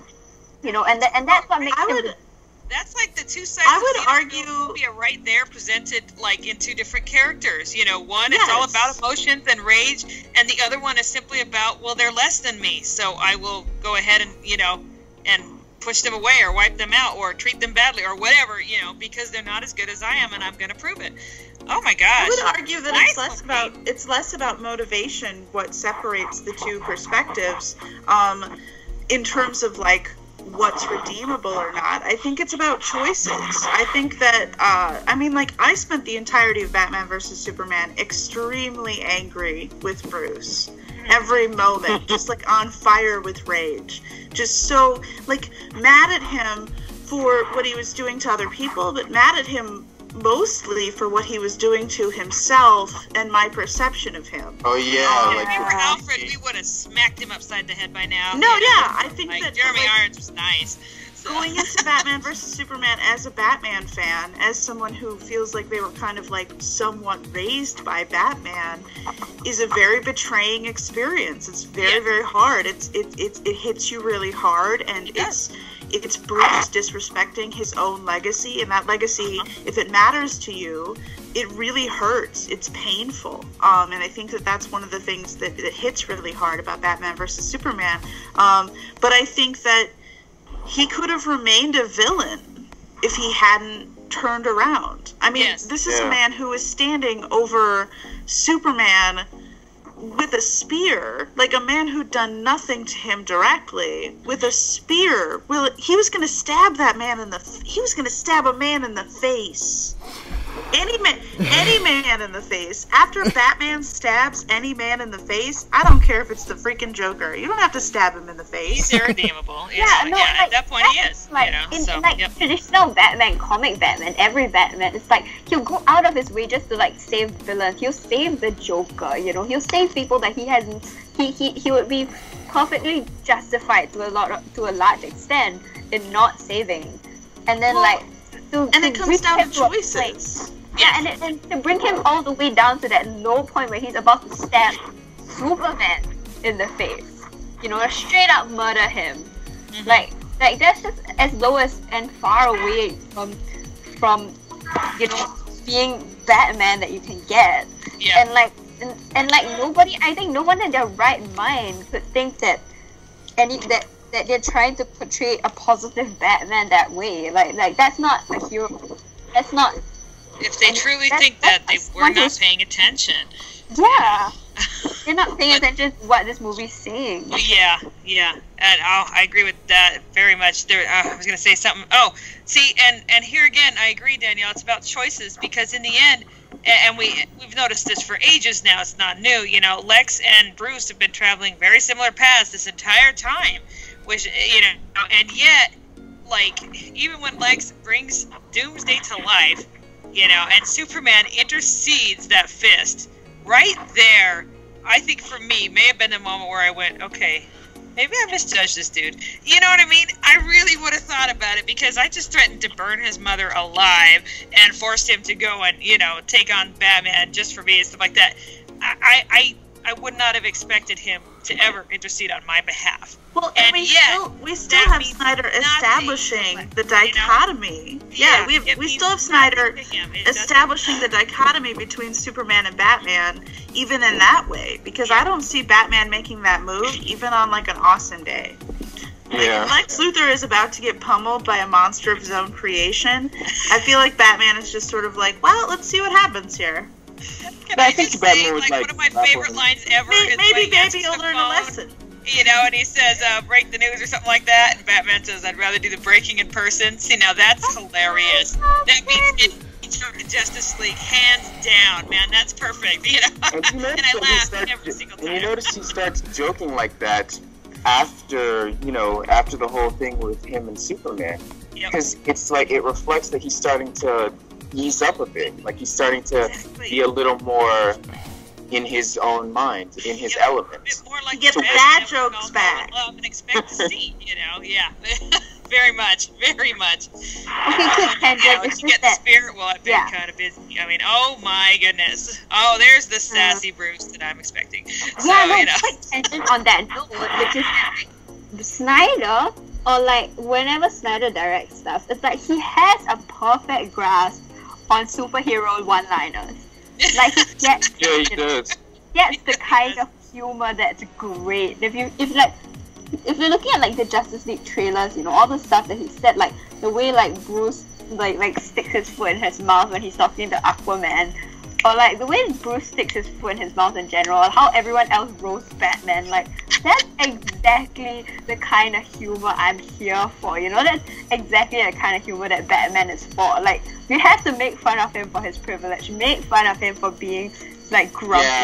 Yeah, you have to do The fact that. that it's not entirely normal for a dude to dress up as a bat and go gallivanting around Gotham, you know? That's okay, put it out. And that's my favorite. You got, like, Aquaman, who's, like, got his own armor on and looks pretty out there, too.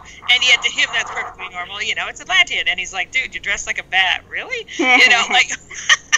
that's And fun. no powers? Exactly. It's like, compared to, like, acting, putting in campy lines, like, this is exactly the kind of in-universe humor that makes it, like, authentic, you know? People... Yes. Like, I think like a huge thing about like comedy nowadays is that people are really pointing out like things that are funny because they make sense in context, you know. Yes. Like rather than going out of your way for like gags, generic gags, like things are way funnier if you find it funny because you get it, you know. Or trying to crush it in there because you need to have, you know, a joke here and there and not letting the moment breathe. It's just different, you know. And I gotta say, Diana's line, "I've killed things from other worlds before," is hilarious and yet probably true, you know. And we're all like, awesome, you know. It's perfectly in character with, you know, well, that's like, fine. I can kill this dude, you know. We're all like, okay. Like Perry's lines, like every single, like if you look at like the Ultimate Edition, every single line he says, except for the last scene with Lois, is a roast of Clark Kent. Like every single line is accompanied by a roast of Clark Kent. Like just fantastic material, you know. Like man, just what better way can you characterize like this like jaded yet really respectable editor of right, like and just characterize him in a few lines by having him just say something absolutely witty like that, you know. Yep. And then you've got this brand new, you know, idealistic farm boy, and he's like, "Oh, I just gotta take you down, dude, because seriously, you're killing me. I'm too old for this," you know. And don't let him steal your lunch money. That's still my favorite, you know. And because the look on Clark's face is like, so don't worry about it. It's fine. Okay, so we're off topic again. I mean, I don't think we're too off topic. We're still like in the DCEU at least. We haven't gone that far off. How long has it been? Okay, it's only been an hour and a half. We've gone longer. This is short for us. You know, Okay, we haven't even scratched the surface yet. I know, but also we still have a few more movies to go, so a few more films. Can I just say one more thing about Lex because he's this awesome? The way that Jesse Eisenberg plays him, and I know that, like, you're right, lots of people have serious problems with the way he played it, but I love the way he played it because it always emphasizes his youth. Like, the idea that when the senator tells him that she's blocking his import license, and then he gets all pissy and, like, is doing the records are coming in. He's thumping the table. He's only thumping the table to annoy her. Do you know how childlike that really is? Like, I can tell you from experience, the kids will do that just to piss you off. Oh, they will. And so, like, it's really, really awesome because he's just doing anything to needle at her because he's angry at her. Yeah. And it's so childlike. And then when it finally annoys her enough that she's like, oh, and puts her hand, you know, her hand on his to make it stop, you know, it's just like, oh, I got to you. I got to you. He is such a child. And so to put that up against the very mature and yet still idealistic Clark Kent, who is like trying to use the press to change the world, trying to, you know, do the right thing, really thinking about, okay, you know, is what I'm doing right? And how do I choose, like, which lives matter more than others and stuff like that? I don't have all the answers for this stuff. These are serious questions I need to consider. And then you have Lex, who's, like, a child.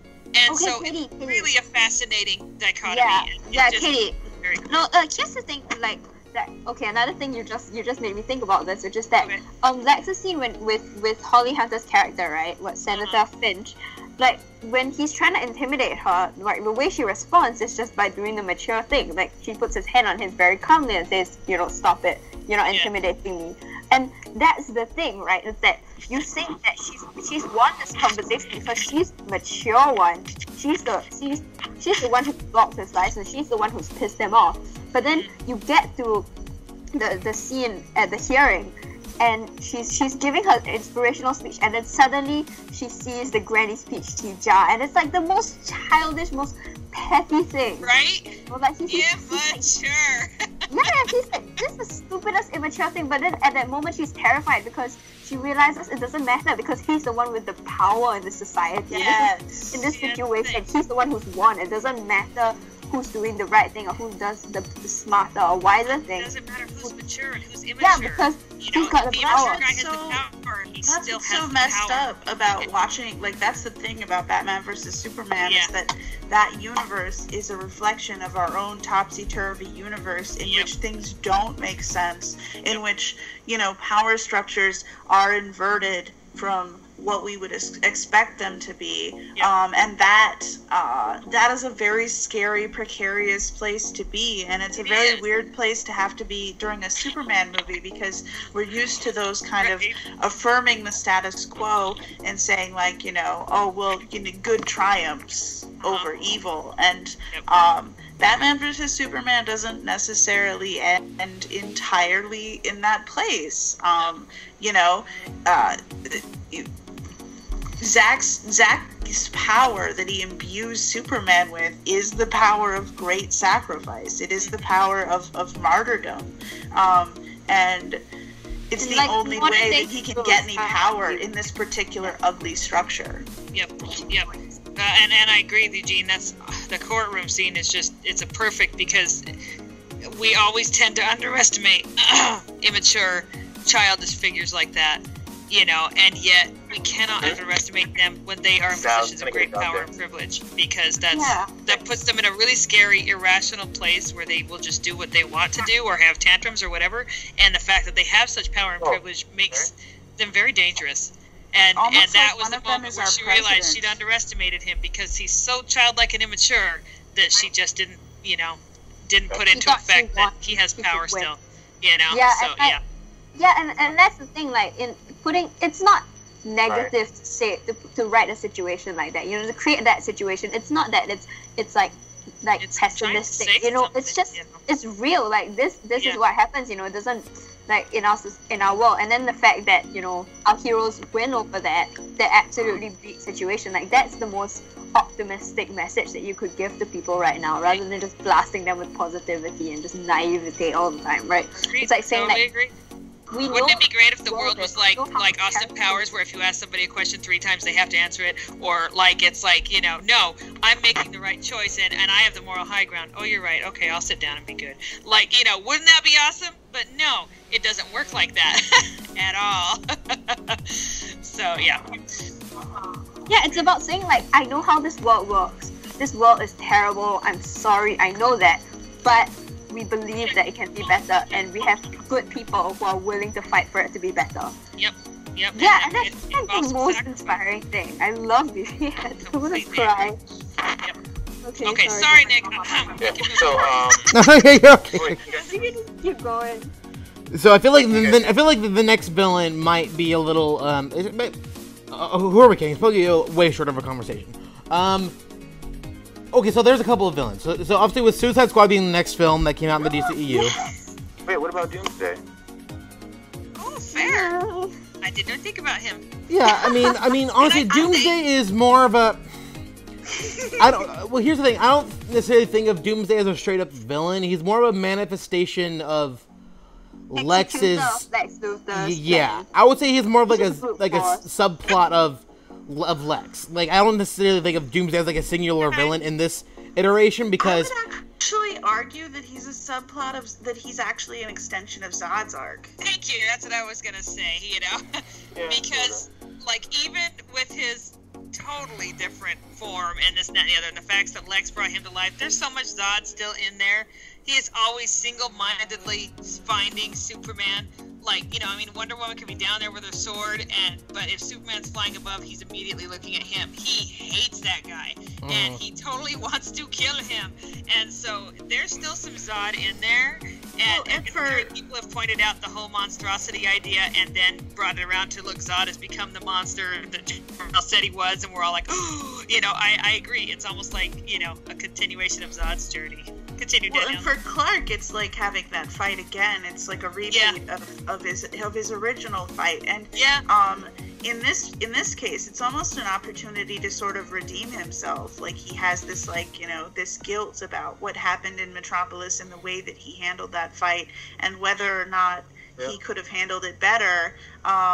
And then we have sort of like a cool, like, sort of like redemptive thing where he's like, the only way that I can shut this down is to, you know, go all the way to the wall with it and really just, you know, give it my all and literally give everything. And Clark did that. Like, you remember, like, right, in Daniel, the nice. like, and Clark did that when he took Doomsday up into he took him into space. Like, rather than fighting in the city, he's like, you know what? I'm gonna do something different. Yeah, I love that. My boy's teachable. He's smart, you know. He might be new at this and have, you know, craft strategy, but it's not like he's an idiot. It was like, okay, fair enough. Now we go up here because I don't want to worry about down there again. You know, that wasn't fun the first time, and I'm not going to repeat it. So you're right. He totally did. Also, it makes Zod's line in Man of Steel kind of like prophetic, because he says this only ends one way: either you die or I do. This is true. And then it comes down to they both do. Yeah. Nice. Yeah. I gotta say, Lex was kind of the catalyst for it, but I still consider Doomsday more of a Zod extension than anything else. And I know people have had issues because he doesn't look like he's supposed to in the comics or in the animated films, and that's fair, but he's an abomination. He looked exactly like he was supposed to look like, you know what I mean? And so, I don't know. For me, it worked fine, but I have no comic experience with Doomsday, therefore I'm a total open slate, and I'm like, cool, that works for me. So, there's that. Well, my comic experience is primarily Doomsday, and I think that the initial reactions to Doomsday were really dumb, because he's an evolutionary villain. He's a villain that is supposed to evolve these protections, and that happens in the film. So the idea that you look at baby Doomsday and you say, hey, he doesn't look anything like in the comics, it's like, yeah, not in this not in the scene that you all have seen. But if you read the actual comic, you would know, just like if you've read Birthright, you would know that Jesse Eisenberg looked exactly like Lex freaking Luthor. Right. If you actually read the comic, he was screen accurate. Yeah, if you look at Doomsday, he was like in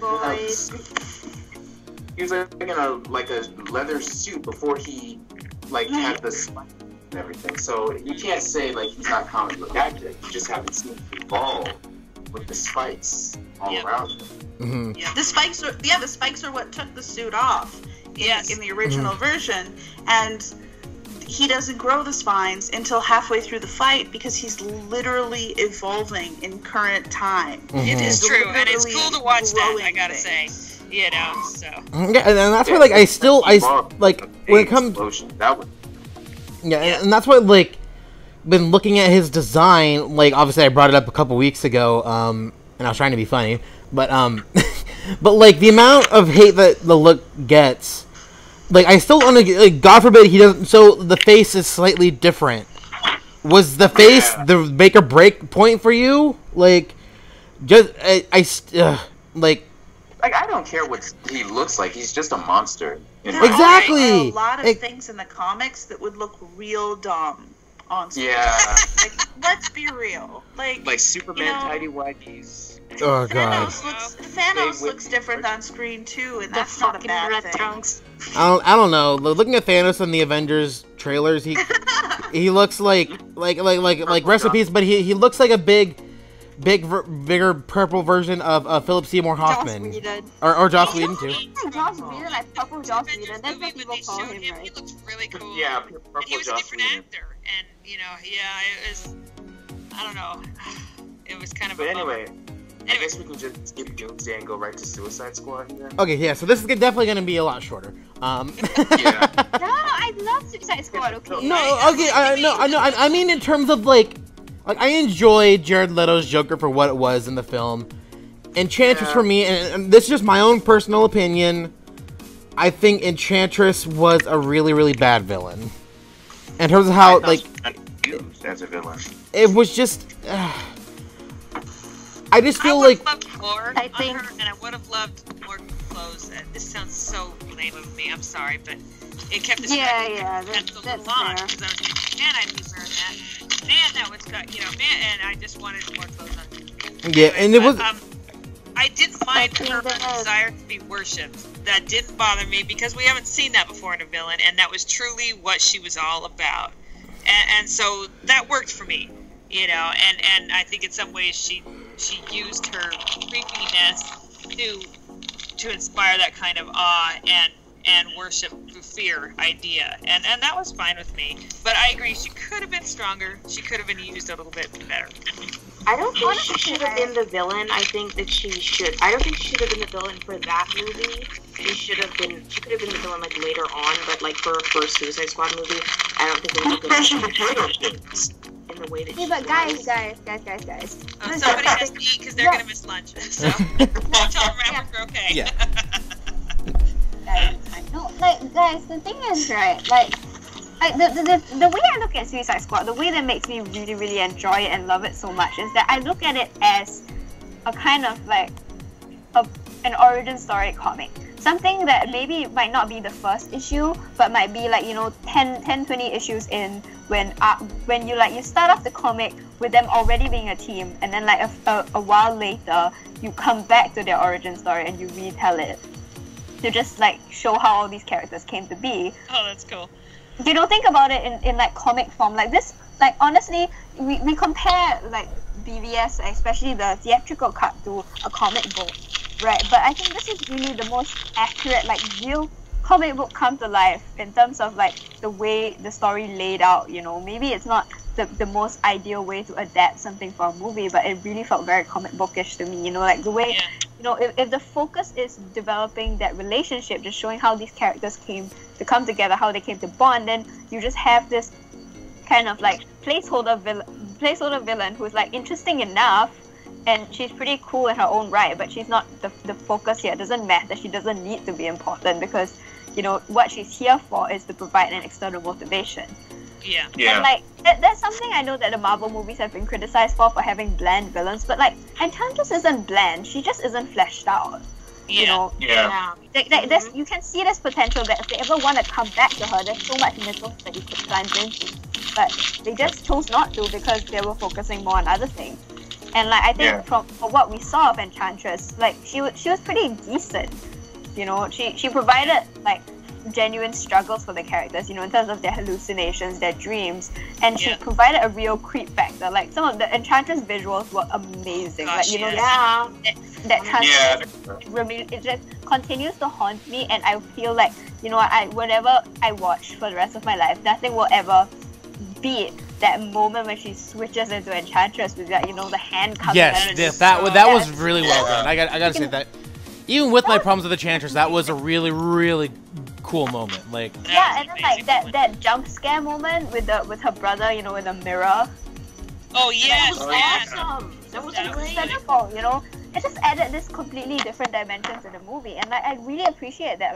Maybe as in her right and developing her as a villain, that she wasn't great, but I think I'm willing to sacrifice that because in terms of setting her up as an origin story villain, she's meant to be disposable because her story doesn't really matter. The story is how they came together, and her henchmen, her story, her visuals, it provides both the atmosphere and the external motivation for the team to come together, and that's what I really, really appreciate.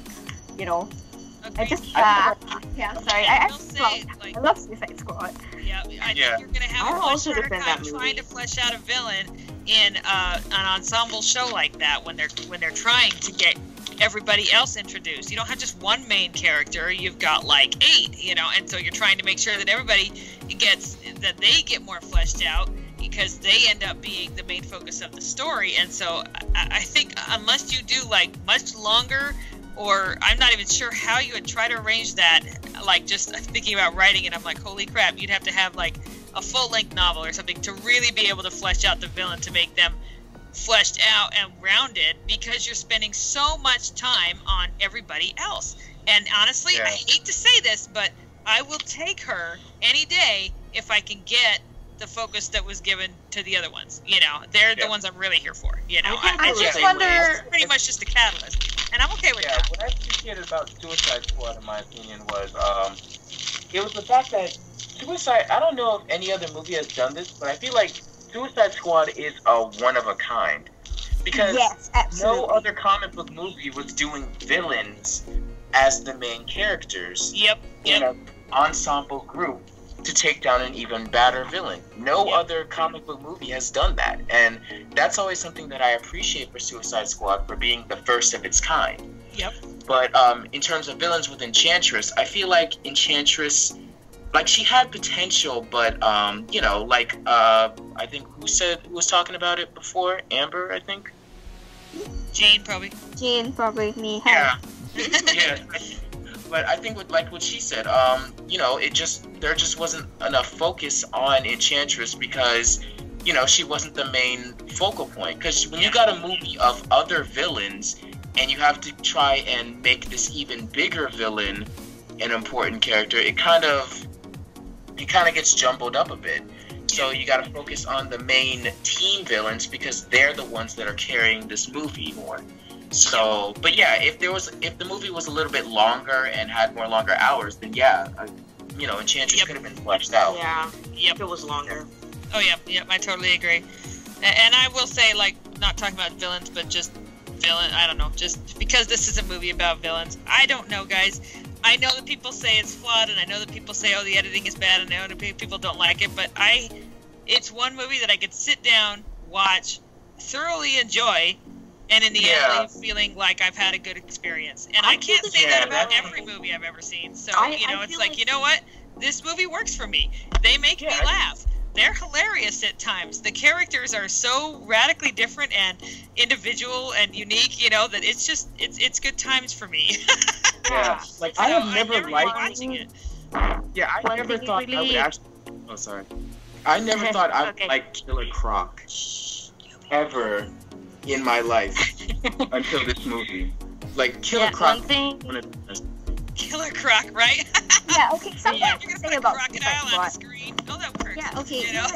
Something I can say about Suicide Squad, like relating to what I said about it being an origin story, is that after I finished the movie, my first reaction is like not to be disappointed. It's just that like I feel like I want more. I want 50 issues of this, you know. Yes. Yeah.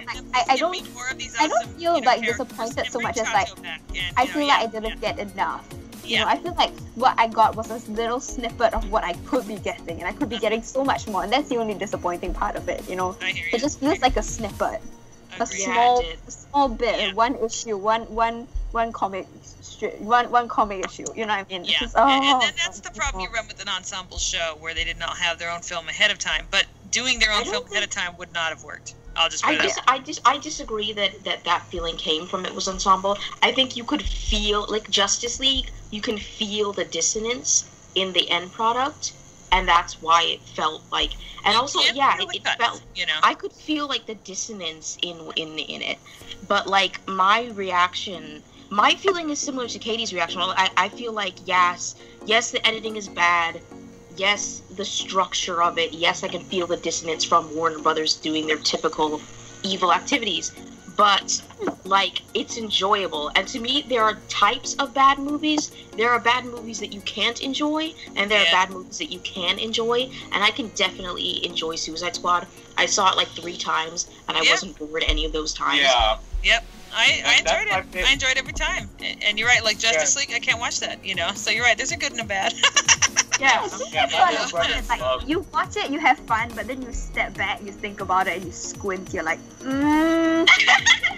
you know, but like, my little brother loves Suicide Squad. Like, my 12-year-old brother, he adores Suicide Squad. That is his number one. That is his Batman v Superman. he will defend that movie to the bitter end. One thing I really enjoyed about the movie was that while BVS was the society's response to Superman, Suicide Squad was the government response to the absence of Superman. And it's really sad that Suicide Squad handles this subject better than Justice League, but that's another thing, no? Yeah. So I really like the governmental that I really enjoyed from the movie. Totally agree, and I agree. The governmental aspect, the idea that there's not really, I mean, like, because we're talking about villains here, that entire film is nothing but villains. You know, even the quote good guys, the government are not good. You know, and so it's really an interesting take on, look, this is our crappy society, and you know, corrupt from the top right down to the bottom. You know, and how do we react when you know our savior isn't here anymore? And so how it's really pure the moral and the idea and the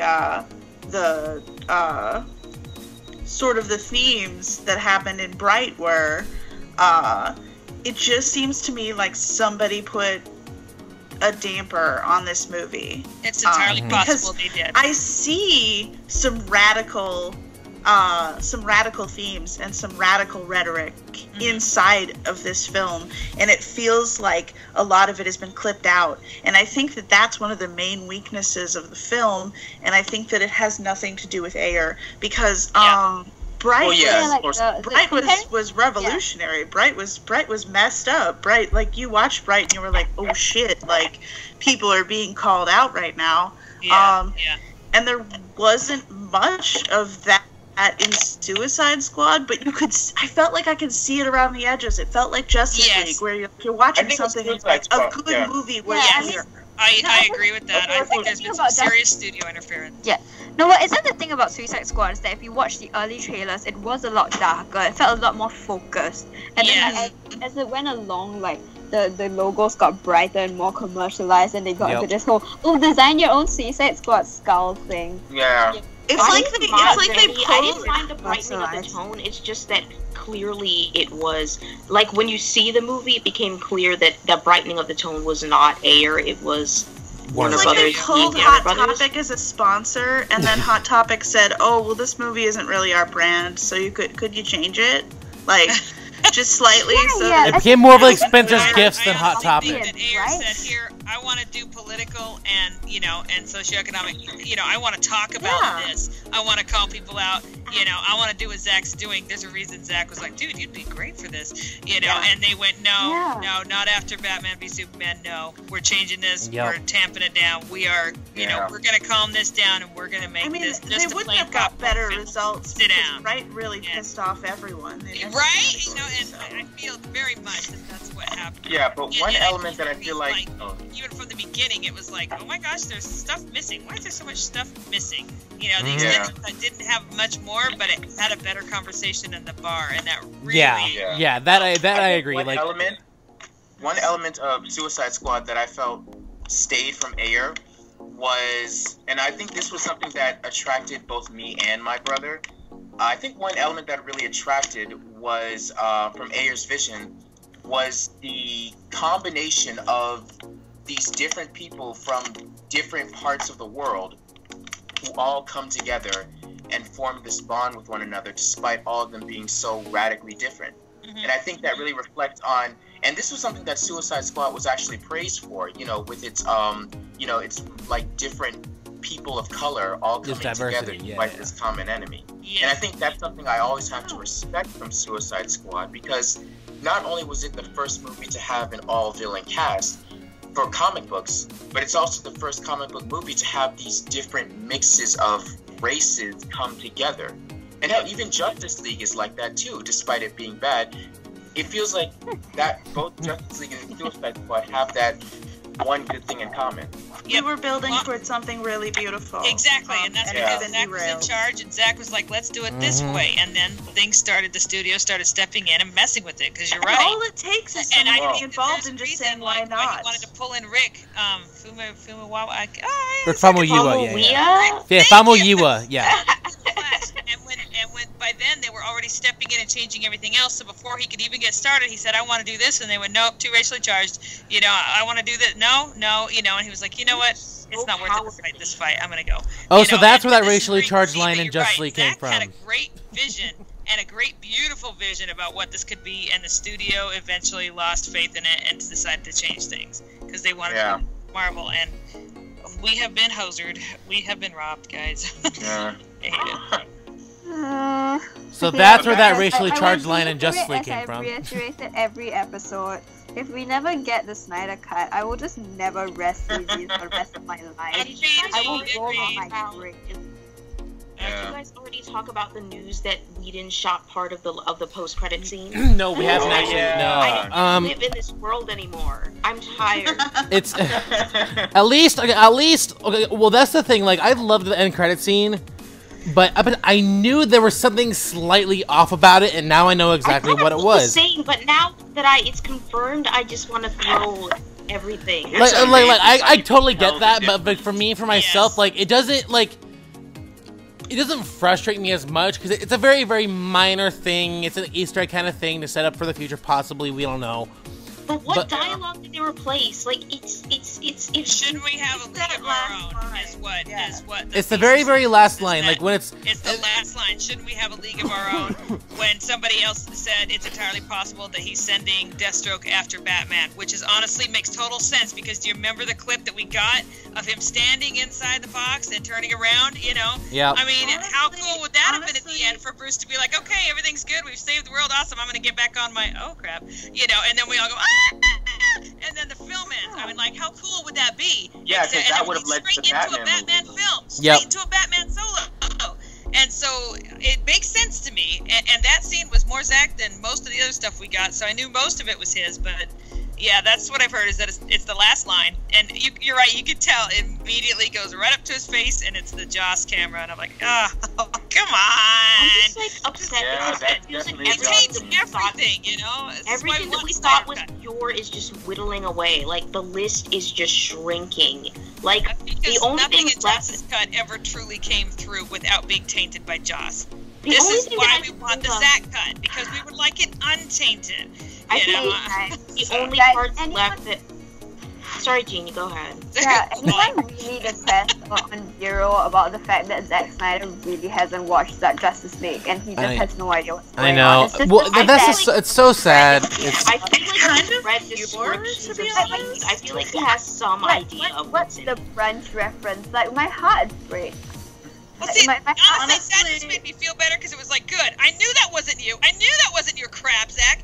But at the same time, he's going, what's this French reference? And I'm like, oh, this poor sweet man has no idea how badly they've mangled his baby. And honestly, there's a reason why he hasn't seen it, and I hope he never does. Please don't ever watch it, Zach. It will break your heart. Imagine Zach's reaction to the whole Flash landing on Wonder Woman's boat. Right? Imagine his reaction to that whole fucking movie. Heard of it, hasn't he? Because he posted that meme kind of thing about he liked to post of Wonder Woman holding Flash like a baby, and he was like the person was like, this is the only correct way for the Flash to hold for the two of them to be touching or something like that, and he liked it. So I feel like he's heard things about what's in the movie. I'm sure he's heard so things. he has an idea, but he doesn't know everything because he hasn't seen it. Yeah, don't ever watch it, Zach. It's just please never watch it. It'll break your heart. I know, and I wouldn't have watched it if I'd known. Sorry, we didn't talk about Amanda. We didn't talk about Amanda Waller. She was the best. Here's the thing. Yeah, she was the best. I want her back. I am constantly wondering how the movie would be different if we shifted focus from Enchantress to Waller and really let her be the villain that she wanted to be. Yep. And also, you had Viola freaking Davis. I know. Exactly. What were you doing? Don't snip her out. She should be half the movie. That's the problem, fine though, with is that me. she can't be the catalyst for them to join together. You know what I mean? Because it doesn't work. Like she's the one putting them together, but she can't be the villain they're fighting against. And so, I think like that's her next MO, though. one, maybe Suicide Squad 2, I could see that. Right Yeah, now, for the I second really one, I can see can't, that. because this was all her idea, and this was the government's reaction to what if Superman is gone, and what do we do if something bad happens on such a giant scale and we've got nothing, you know? And so, like, they can't go and fight against her.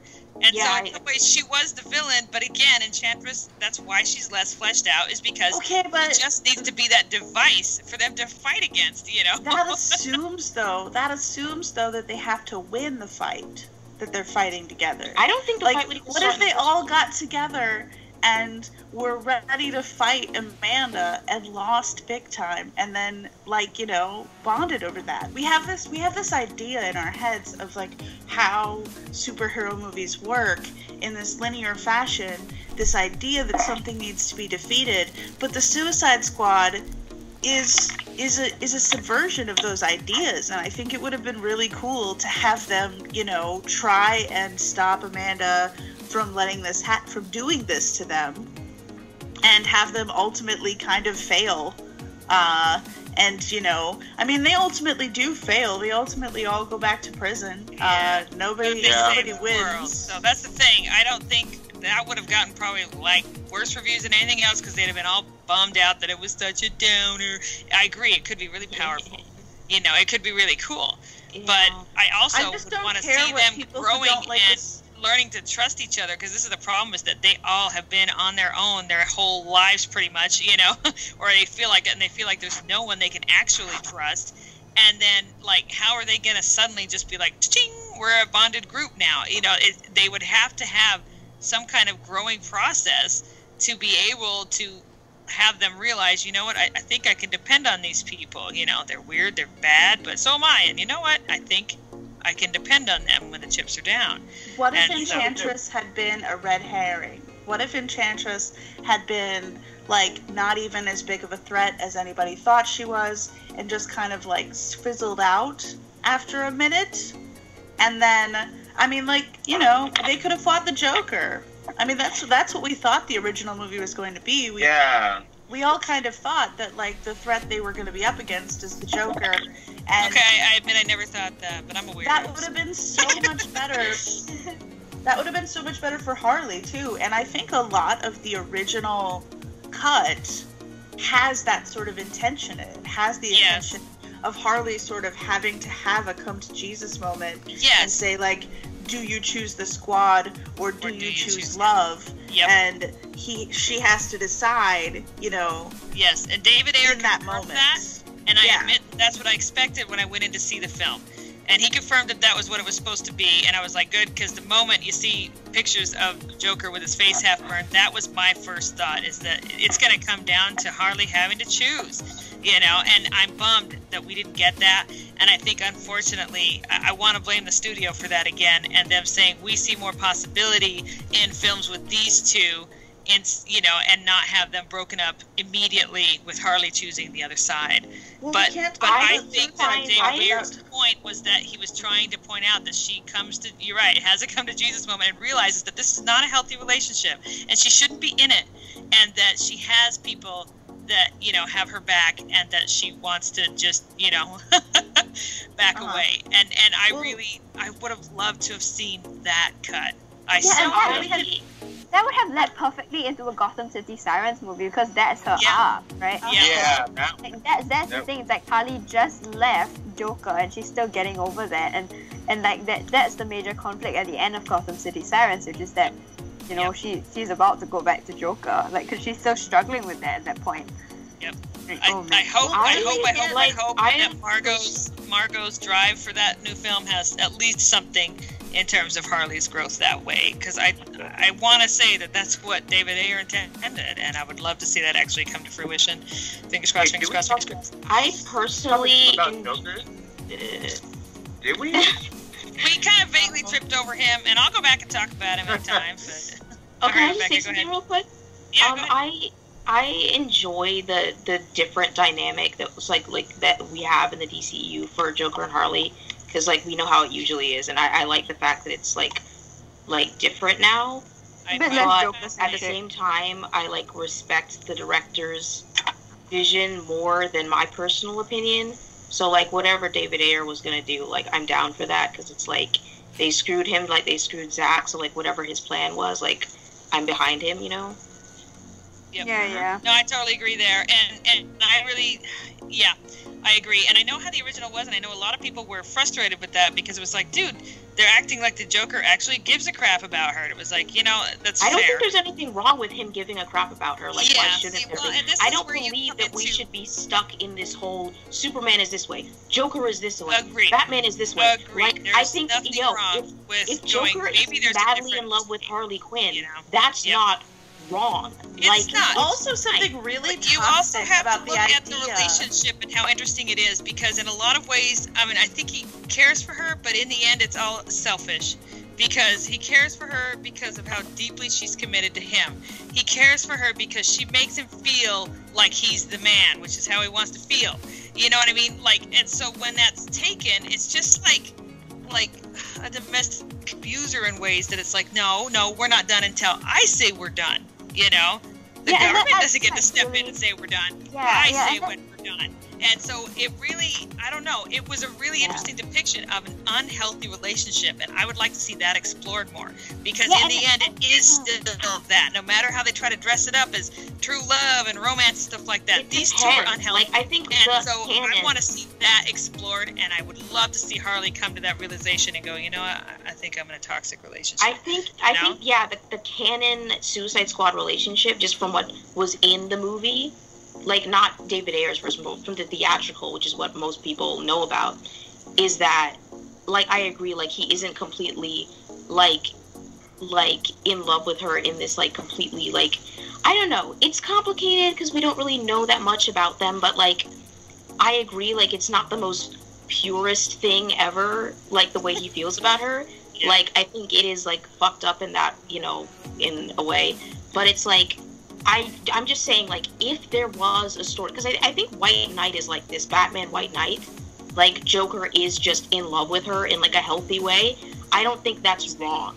Like people will look at that and say that's not how he is. It's like, but if he is in love with her, then that's fine. Like we I think shouldn't that's totally fair. shut down any version of it, you know? Because I think that's totally fair. I think It's in just White that Knight they have like yeah, a the way healthy it was brought up in Suicide Squad was just really interesting, because it was very clear that he was using her to get the breakout done, you know, and then he kept her around until he was bored with her, and then we see in the longer cut that, you know, he was bored and he wanted to be done, and she wouldn't have it, and that kind of devotion, you know, was like, that's interesting. So and then it brings you to the really cool scene of the chemical, you know, like wedding, where you really do wonder, okay, so was he just basically daring her to do this to get rid of her? You know, it looked like it. He turned away to walk away, and then something couldn't let him do it. Whether or not that was love for her, whether or not that was, man, I do really enjoy having this groupie around, and I'm going to call it love.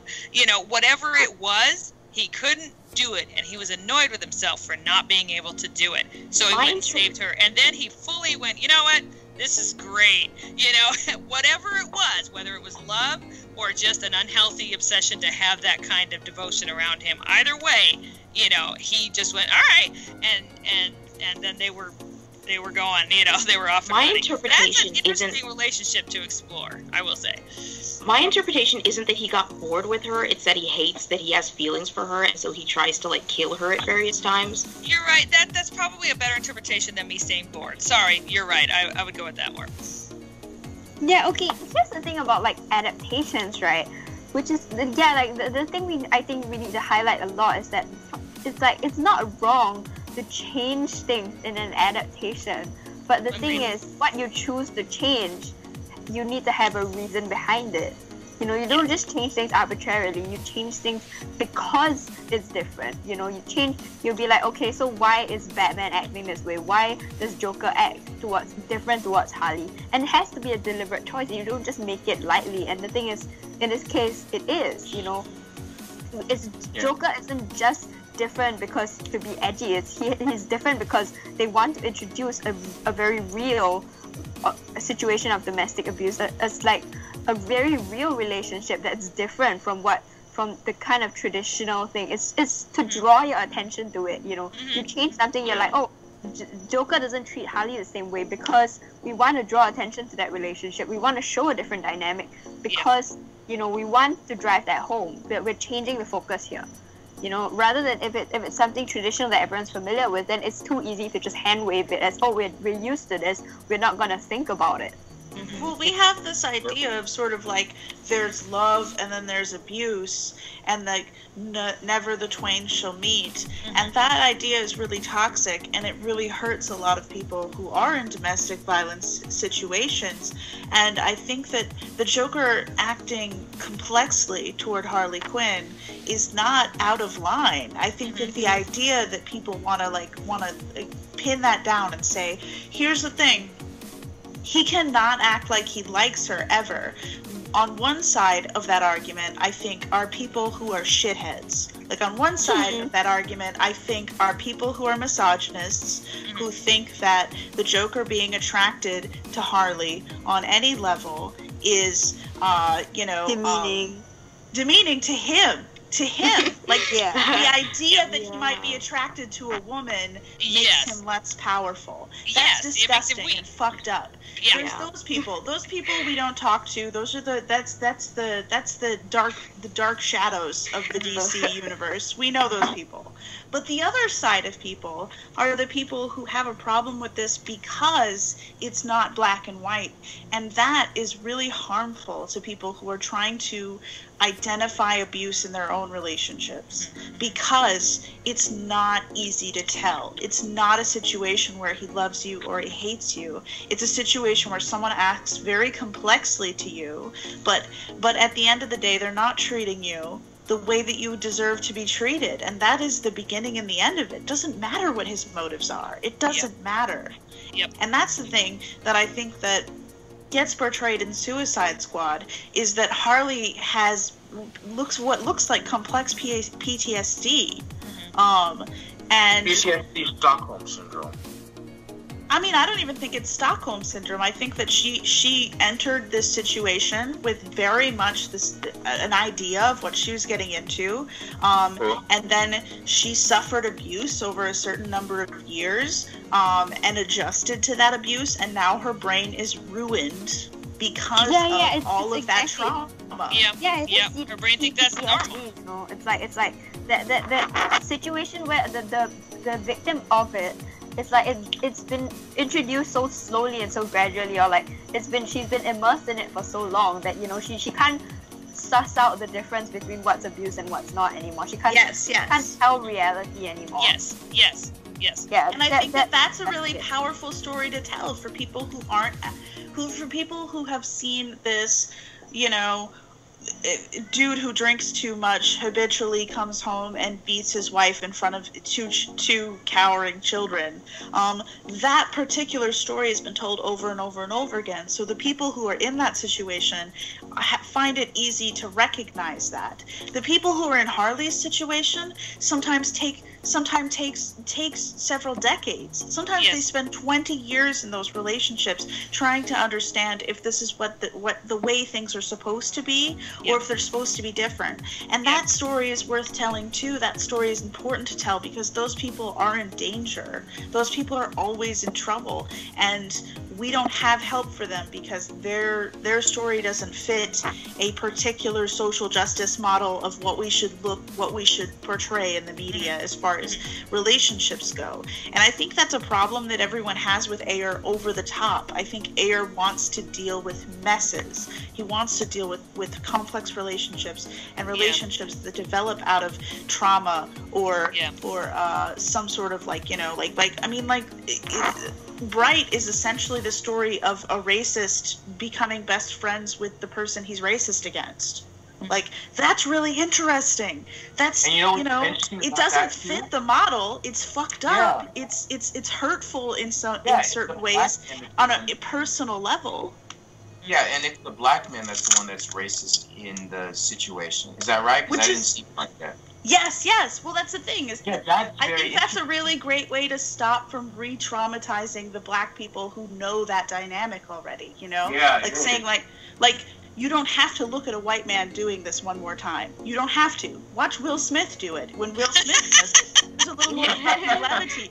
there's a little more levity to it because it doesn't look like, it's not you being confronted with your particular trauma. It's something that looks like your trauma that can help you process your trauma. It's exactly, and that's the thing, is that, like, I have so much respect for Ayer after watching these two movies in conjunction because of that complication that he brings, because he's more interested in interesting characters that do things for social justice than he is saying, let's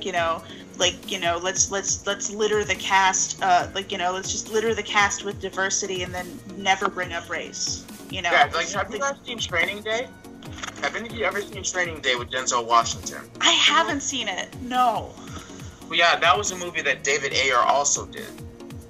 Well, he wrote it. And what's interesting about that film, that film talks about the goods and bads of, like, police authority. Because in that movie, Denzel Washington character wears the badge of a cop, but he's also so unhinged. He's like, he bullies people. He bullies the people, and he bullies, like, this entire community, this entire urban community, when he's black himself.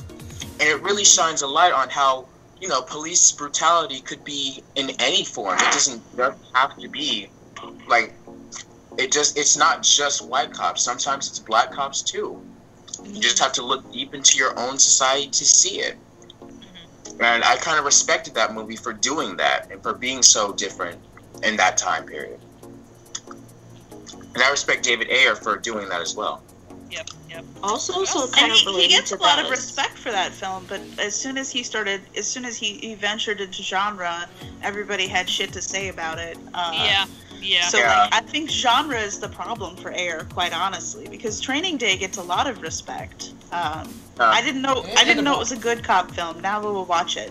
Well, and his other films are praised too. I don't like cop movies as a rule, but like that sounds like a halfway decent cop movie. So yeah, did you ever hear the saying, "King Kong ain't got shit on me"? I remember seeing Denzel say that line. Oh. Just don't remember where. Well, Denzel in that description have sold me. I'm in. Well, even did he get an Oscar for that, or did he get nominated for the Oscar? He got an Oscar. Okay, that's what I thought. I'm like, wait, I remember. He did well. Well, so thinking of I kind of like really. Sorry. Well, I kind of. Go ahead. Am I talking? Say something. Am I gonna talk, or are you gonna talk? Oh no! Seriously, you can go right ahead. That's fine. Okay. Yeah, kind of. I kind of also like. I don't enjoy people doing the whole black people are racist thing because I think it's kind of tone deaf. But it's kind of true. But like they're like recently seeing the black people try and pretend, at least on Twitter, that they're the only people of color that exist. When the reason people of color is a term is because they're all colors. Yeah, I can and so like people coming after Aquaman, like, why support this? Who cares that it has such diverse cast? I don't care. And like coming after other black people who are telling them to support the movie and saying, well, Asian people don't care about black people, blah blah blah. And it's just like, you only care about social justice and about representation when it's us. Like, I don't know. Yeah, I think with that, and I can kind of say this, as being black, I think with that is, I think with us, most people of my race kind of deal with this entire thing where, we're dealing with a lot of this social pressure, with police killings and all this other stuff, racial profiling and stuff like that. And we kind of built up our own mentality where we're very much, of our own, only our own, and like no other race. And with that, it's, I think I'm kind of for it, but at the same time, it's very dangerous if you don't know how to control it. Because with some black people, they believe that, we are the alphas, we are the best, there is no other race that is better than us. And that's dangerous because because those people don't understand that just because we as black people are dealing with problems doesn't mean that no one else is dealing with the same kind of problems in a different way. And that's a dangerous aspect to, to my race and what we are still kind of dealing with. Yeah, I think especially because like I think especially in areas with like Latinx majority, like they're the biggest minority in certain areas. Like they deal with police profiling and police brutality and incarceration and all that stuff that Black people are dealing with. And so it's like to kind of ignore that is just kind of like not good intersectionality. I think one of the things you have to keep in mind too is that making sure that there's no solidarity between people of different races is definitely an agenda of white supremacy. And I think that when I see that kind of attitude, I just kind of feel like what we're dealing with is someone who has had that part of their brain sort of colonized by that idea that like I think I think anti-Blackness is universal, and I think that there's plenty of credence to that fact, and I think that it's not unreasonable for anyone to mistrust anyone, for anyone who's not white to mistrust another person of another race, but that definitely builds on white supremacy's entire agenda. I think that that's definitely part of the agenda. Yeah. That's the tragedy of it. I think that's what's really sad is that. Yeah, that's what I've seen, and that's why I said it's really dangerous because we're becoming what we dislike. And that's why. And I'm sorry to go off topic, but there was a Black Panther series called Black Panther and Crew, where essentially it was Black Panther, Storm, and Luke Cage who decided to cut off Harlem from the rest of white America. Like a sort of segregation from the rest of, the white part of Harlem. And I hated that series because it was literally taking us back to what we have literally built up on. And I don't know, I just disliked that comic series. Interesting. Like if we reach the point as a society where like people decide that the only way we can survive is to segregate, is that we're just going backwards, Yeah. It's just saying something about like the way we've just failed as a society somehow. Like the world has failed as to improve itself, to spread the messages that people who've come before us have fought for. Like we've just been stepping backwards, we're just forgetting we're forgetting the intentions of We've got to learn how to respect each other. We just have to, as other humans, we've got to learn that. And it's, oh gosh, we have such a difficult time with it. We just do the cycle over and over and over again as humans. It's awful. It makes me sad. But yeah. So I guess we're gonna talk about something lighter. Like, That was a great conversation, though. You guys, that was awesome. I just wanted to say that. That was fantastic. I learned so much from you guys, honestly. Mm-hmm. Yeah. So I guess we could just move on to Wonder Woman then. Yeah. A little more love here and there. Yes. It's my turn. Everyone shut up.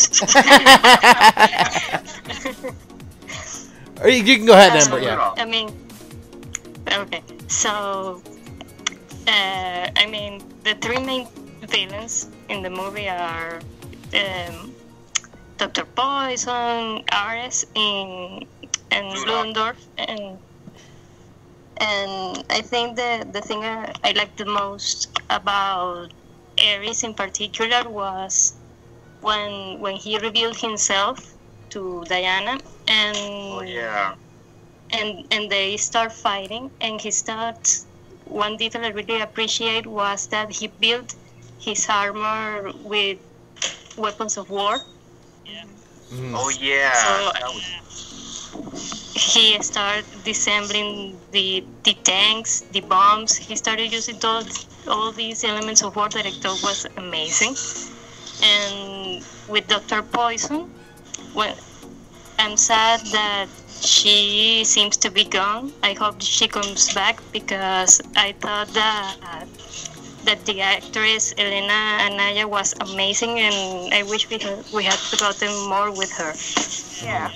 And with Ludendorff, And with Ludendorff, well, he was there to as a red hair. He was the red herring in the movie, and he was effective on it. Mm-hmm. Yeah. So yeah, that's it. I know. I think well done, like red herring too, because like Yeah. like the fact that he's a metahuman, and so you kind of get tricked into thinking he is a god, but it's actually just his abilities. Mm-hmm. Yeah. I think with me, I think I should start from Ludendorff. I think Ludendorff was all around a like I knew he wasn't gonna be the main bad guy. I knew he wasn't going to be Ares, but he kind of had me going there for a little bit because I feel like, and I'm gonna get to Ares in a second, but with Ludendorff, he didn't really strike me as the most important villain to me, which is why he was kind of like next to last on my list of villains. But I think Dr. Poison was the biggest one out of those two because not only because of her name and what she does, but when you learn that little bit of backstory from her when Steve Trevor was talking to her, you get kind of a small little glimpse of her character and what he went through, and that's what makes her stand out more, you know. And then there's Ares, and this is where we find out that Ares was actually one of the people within the American like government that really like I think that speaks boundaries, you know? Like the literal god of war is in our own government. And that kind of says a lot. But I'll go more into it later. You guys can. I think with Ares especially, like, well, I mean, one thing I gotta say too, that like, it kind of sucked because like I had the fact that David Thewlis was Ares. I knew that way before the movie even came out, so that was not a spoiler for me, or that wasn't like a revealing moment for me at all. So that kind of sucked for me. But in terms of performance, I think, and I know some DC fans don't necessarily think the same way. I think that what they were able to do with Ares, I think, was really, really great in giving us a villain who's not just your typical like one-dimensional whatever. Like they gave him depth and to give him layers and have not just be like, oh, like mankind is awful because of Ares. Like, no, mankind is awful. He just like whispers into the ears of into those of the people who are already bad and makes them and give them more ideas to do more bad things. Like he gives Dr. Poison the formula for the gas. He gives and the idea for the stuff that makes Ludendorff stronger. Like all that sort of stuff. It's his minor influence, but all this and his main point is like, I don't make them use these weapons. They use them all on their own. I think that's a great thing to have in a villain who's like yes, he's the villain, but it's not entirely his fault. Like to examine mankind in that way, like it's not just one person's fault. It's like mankind itself is corrupt. Mankind itself is flawed and bad, but that doesn't mean at the end of the day that like mankind isn't worth saving or fighting for. And I think that was a great thing to have, and I think what David Thewlis was able to do, I think, was really great, really great. Even though I saw the twist coming from like a mile away, I think he was really good, and also I think it was cool that to not have a villain that was like in terms of like appearance. David Thewlis isn't like you would look at him and be like, oh, he's a bad guy. Like you're like, no, oh, he's the guy from Harry Potter. Okay, like he's like like I think It's Professor Lupin. And Yeah, he was the only good one. like I think he really played a great villain, and I think he was a good contrast to Diana in her mission. I thought he was really doing well done, and also I think Dr. Poison was a little underutilized, but I still loved her character. I feel like they're gonna try to bring her back at some point because I feel like the fan response was there, and then like those involved feel like they want to bring her back. I don't even trust Warner Brothers with that at this point. Yeah, I know. Well, and also I guess this is the good. Marvel, I would totally think that they would bring her back just based on like how much the fans loved her alone. But honestly, what is Warner Brothers doing at this point? I know. Well, that's what. Well, okay. So now I guess since we're on the subject of Wonder Woman, yesterday was actually right now ongoing is CinemaCon in Las Vegas, and Warner Brothers had their panel yesterday, and I guess Patty Jenkins confirmed Wonder Woman 2 is going to be set in the 80s. Okay. Can I like backtrack for a hot? They put them in big print. Yeah. I hate that idea. No, guys. Can I like backtrack for a second second and then get back to that because Yeah, sure, like, sure. Okay, the thing I want to say just kind of links all to that in general. It's just that okay, and here's my take on like the villain in Wonder Woman, like Ares, and just how it ties into general, because I know I'm not alone in this, is that I just wish that it had been pinned more on mankind, like evil in the world, like war. It had been pinned more on mankind, because I feel like that would just play more into like the DCEU's overall tone about like facing reality of what mankind is and what mankind is capable of. Because like while Ares is a formidable and interesting villain, and they managed to insert quite a few layers of subverting our expectations of what Ares was gonna be. Ultimately, it just kind of went a bit flat towards the end when he turned into this like all-powerful monster god, and like that Diana was fighting against. Like it did go a bit flat at the end. No matter how much you want to think about it, but like I think like the build-up to it was amazing, and then perhaps like if it were up to me, because as you guys know, as you guys have probably heard in the chat, I am still very batty about the fact that they glossed over Diana walking away from mankind for 100 years. Yep. Like, I'm still a little more than a little about that. So like, yeah, I think that if they'd driven that home, it would just have made the end of the movie just really, really powerful. Like, I would have just loved it, you know? Like, Diana's choice to like love mankind besides that. Like, she can continue to love mankind while also driving home how disillusioned she is that she would not want to fight for them. You know, she can still love them.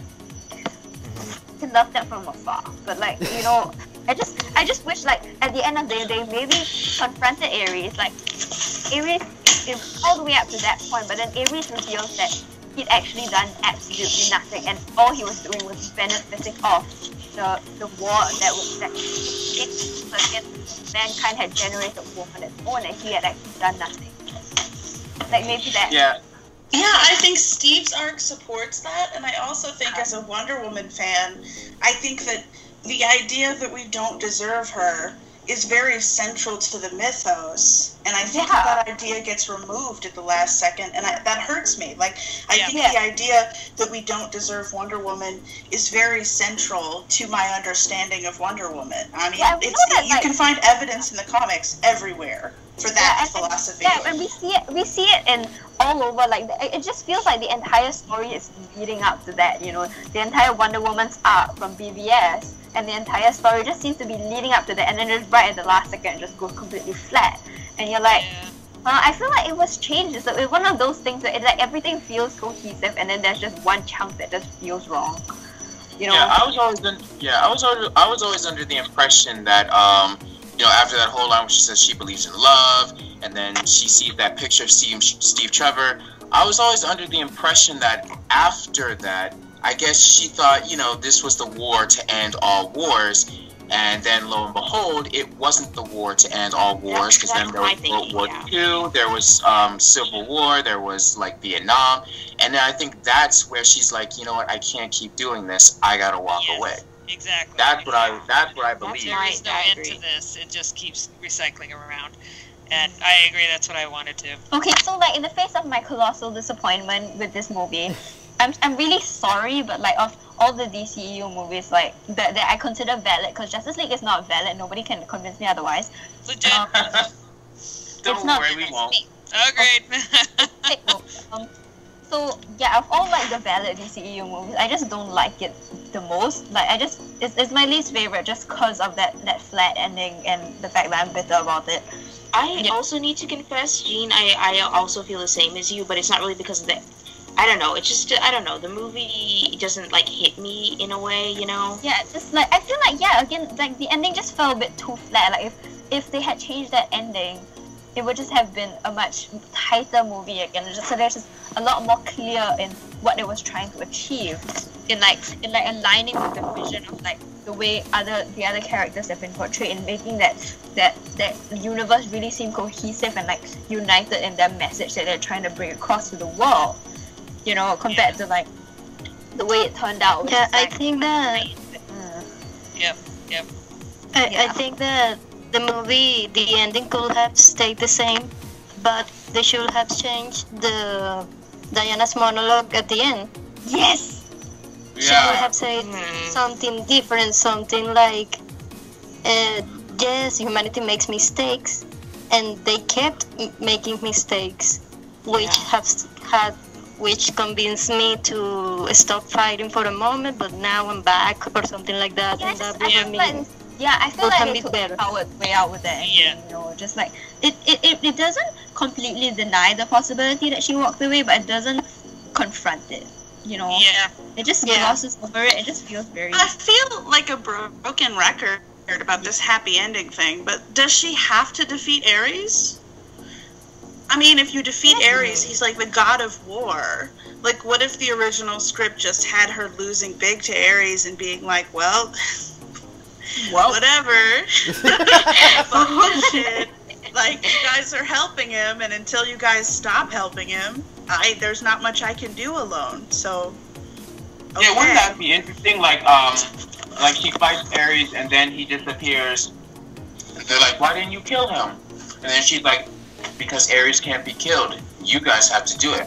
Until you stop falling for his command. Ares' power is fed by war. OMG, we all could be god killers. That made us imagine. And like again, but imagine the response to that. Imagine what would have been said about the movie. Oh, Diana, the first female hero, and loses to the villain. Oh my gosh, yeah. So, imagine the response. You would have been super bad. Even if it is thematically right. It just would have been so much more powerful. Yeah, it feels like. I mean, for me, it's a very empty empowerment right now. Yeah, like the real god killers are humanity. Yeah.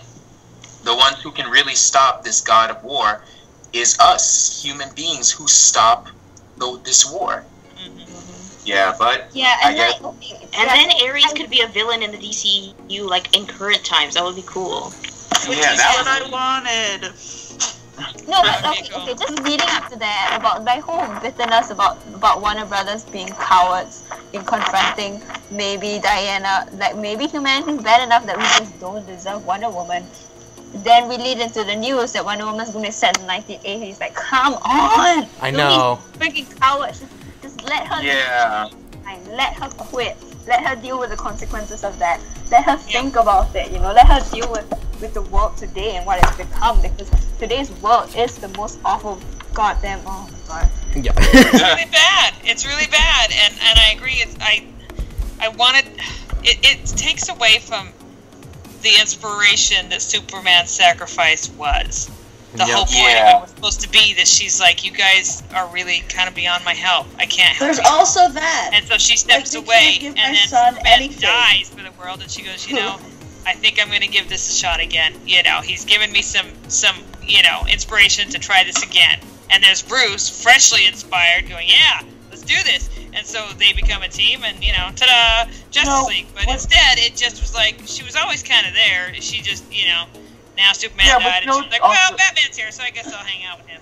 Well, the whole idea of Justice League is that we have these 6 heroes standing alone, and then kind of like helpless again. Like even Superman can't do any of this stuff alone. Even Superman can't save the world alone.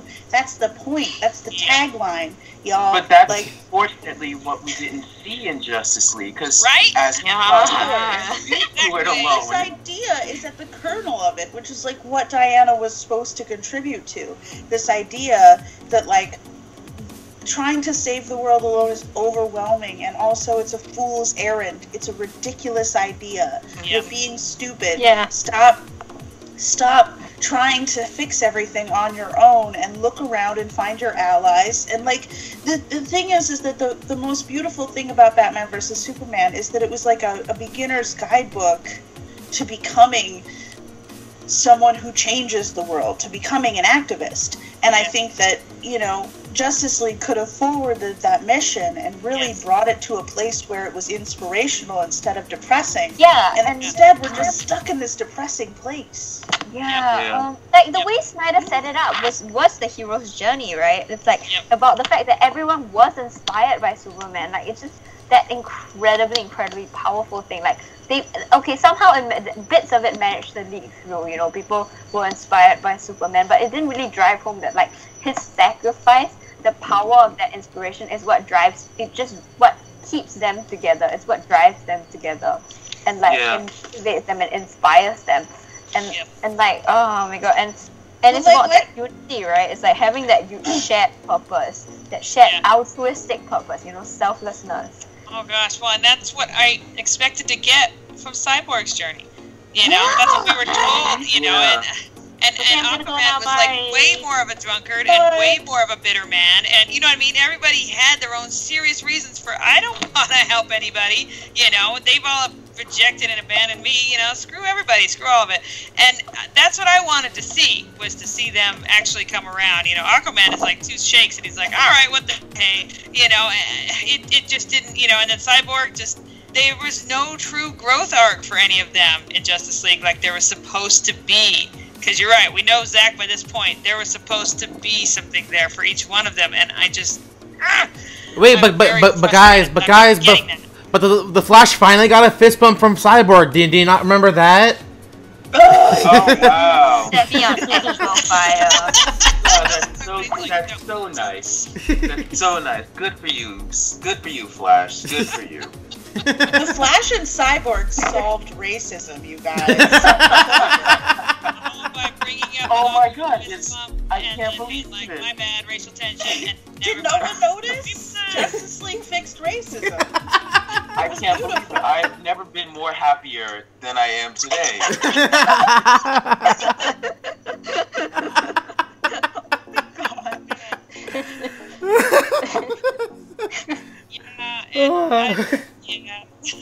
I'll go with you. Oh boy. But going back to what was the topic? It was on the Wonder Woman thing. Oh yeah, Wonder Woman's villain. But did Wonder Woman solve racism? It did though. Well, apparently not. Apparently not, because most of like halfway through the movie, other than Chief, it kind of forgets people of color exist. Yeah. Yeah. Yeah. Yeah. But at least I can say that, at least like with Chief, like, granted, like they didn't have to name the Native American character Chief. That's a little okay. Come on. Oh yeah. But in terms of what they were able to do with have him be like this Native American demigod, I think that was pretty cool. And have him speak in that language that there's no subtitles for, and it just I thought that aspect was pretty cool. Okay, agreed. I kind of forgot about that, my bad.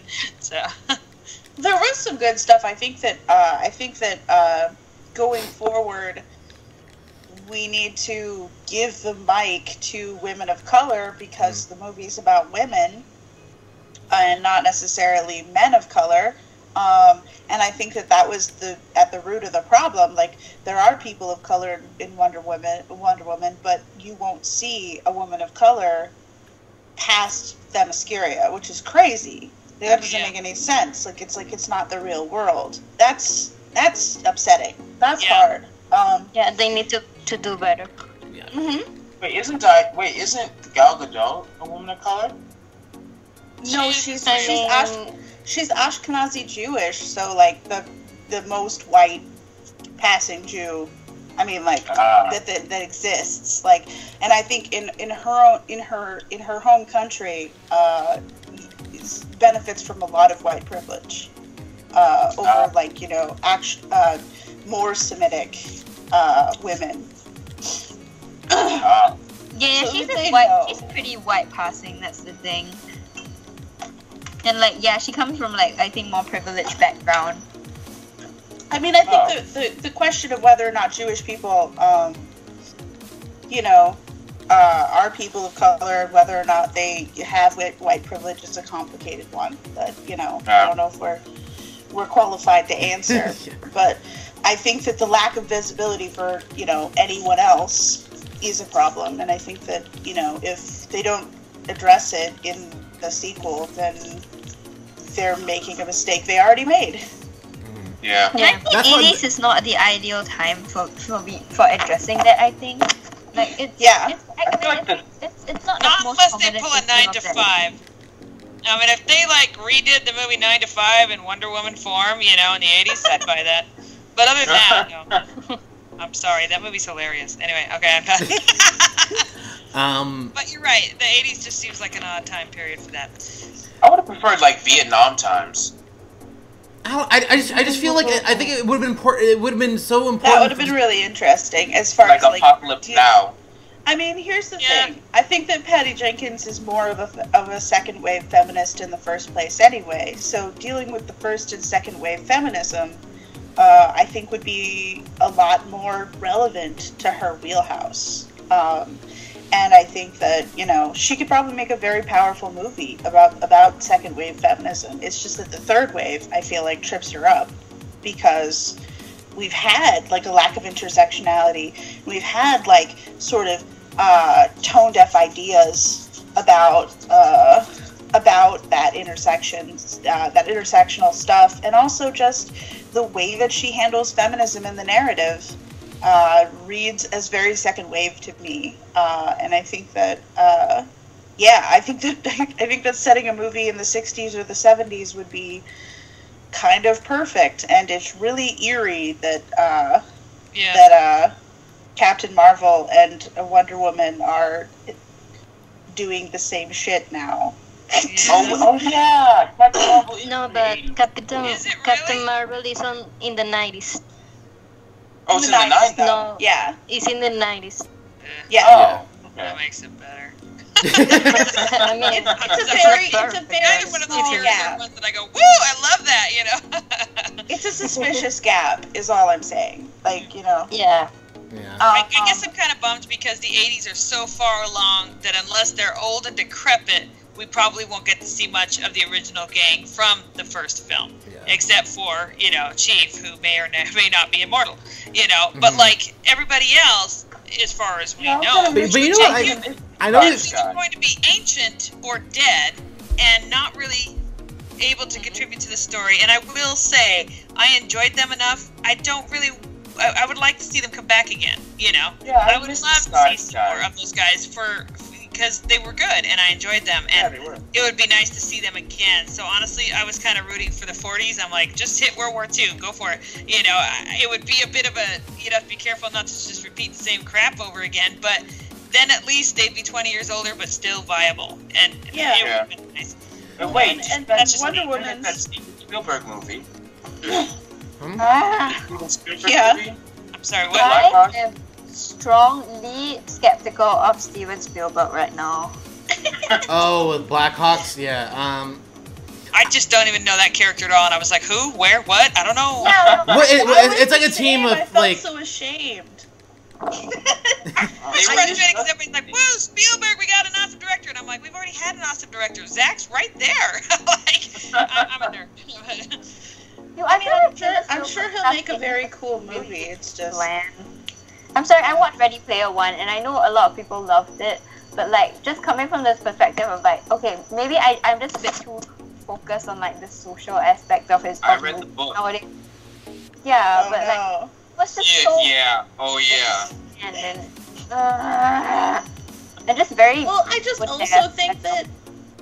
I mean, I know that Zack Snyder is also old, but I think that Steven Spielberg has getting to the point where he's old in his heart, and that he's outdated, you know. Yeah, like that's the thing, is that he hasn't. It doesn't seem like he's made any efforts to sort of keep up with the march of progress, because like every movie that I can think of that's a Steven Spielberg movie that I loved happened probably more than 10 years ago. Yep. And that, that causes me pause. He just somehow just hasn't updated his tone, his style, his stories. Yeah. You know, and if we're trying to make something new, that's a huge handicap. I was gonna say, most of us probably wouldn't update by that point because you get very set in your ways, and that's fair. Except that you're right, when you're trying to create a universe, you got to be really careful about that. So I worry that they were a little bit blinded by the Spielberg name and went, holy crap, without actually thinking about, how does this apply to the universe we're attempting to build. Even though it does seem like they just took a jackhammer to it with Justice League, so maybe they don't even care anymore. I don't know, but I mean, he's going to make a period piece. So. Yeah. So I mean, of all the pieces, it is in his wheelhouse. Enough with wet period pieces. Enough. I mean, I'm kind of excited for it. I don't care. No, I really am fair one. I have nothing against Spielberg, but I am kind of bummed that people are like, "Oh, I'm legit on board now," and yet they can't seem to appreciate other directors and their good works. Well, one thing I just, if anything, I'm more on board for the new movie coming out that's supposed to be like Birds of Prey and Gotham City Sirens. I'm more like that was the more exciting announcement. And the Harley Excited for Quinn. that, I admit it. I'm like, oh, I was nice. so mad. A clip. I watched a clip of Like, it feels like every Ian's movie Dead Pigs, and wow, it was amazing. No, okay, the Gotham City Sirens movie gets better. Just no, okay, like all the rumors about the Gotham City Sirens, like proposed ideas for it and the proposed like the different drafts of the script, and they keep saying Batgirl, like no. Right. Batgirl's getting her own film. I don't see why they need to panic so badly. No, it's like don't put out like Birds of Prey started with Oracle. Like Oracle was the one who founded Birds of Prey. Come on. I know, like right now they brought Batgirl back because like blah blah blah blah comic magics. They wanted to drag back Harper we don't Gordon know which again. Batgirl's gonna be though. Yeah, no, I hope not. But I mean, I highly doubt they'll go any other route than Barbara Gordon because like Cassandra Cain is fantastic. And like everyone's dying to see her on film, but also she's a really difficult and sensitive character to get right. And like, on one hand, I really want them to do it, but on the other hand, I don't think they have the guts. I don't think they want to take that kind of risk. They'd rather go with like the safe redhead girl route. Yeah. Just skip it. Just give me Oracle. Like just skip the entire thing. I don't care. I don't want it. It's not welcome. And this is why we're starting the Bitter Geek podcast. Yeah, so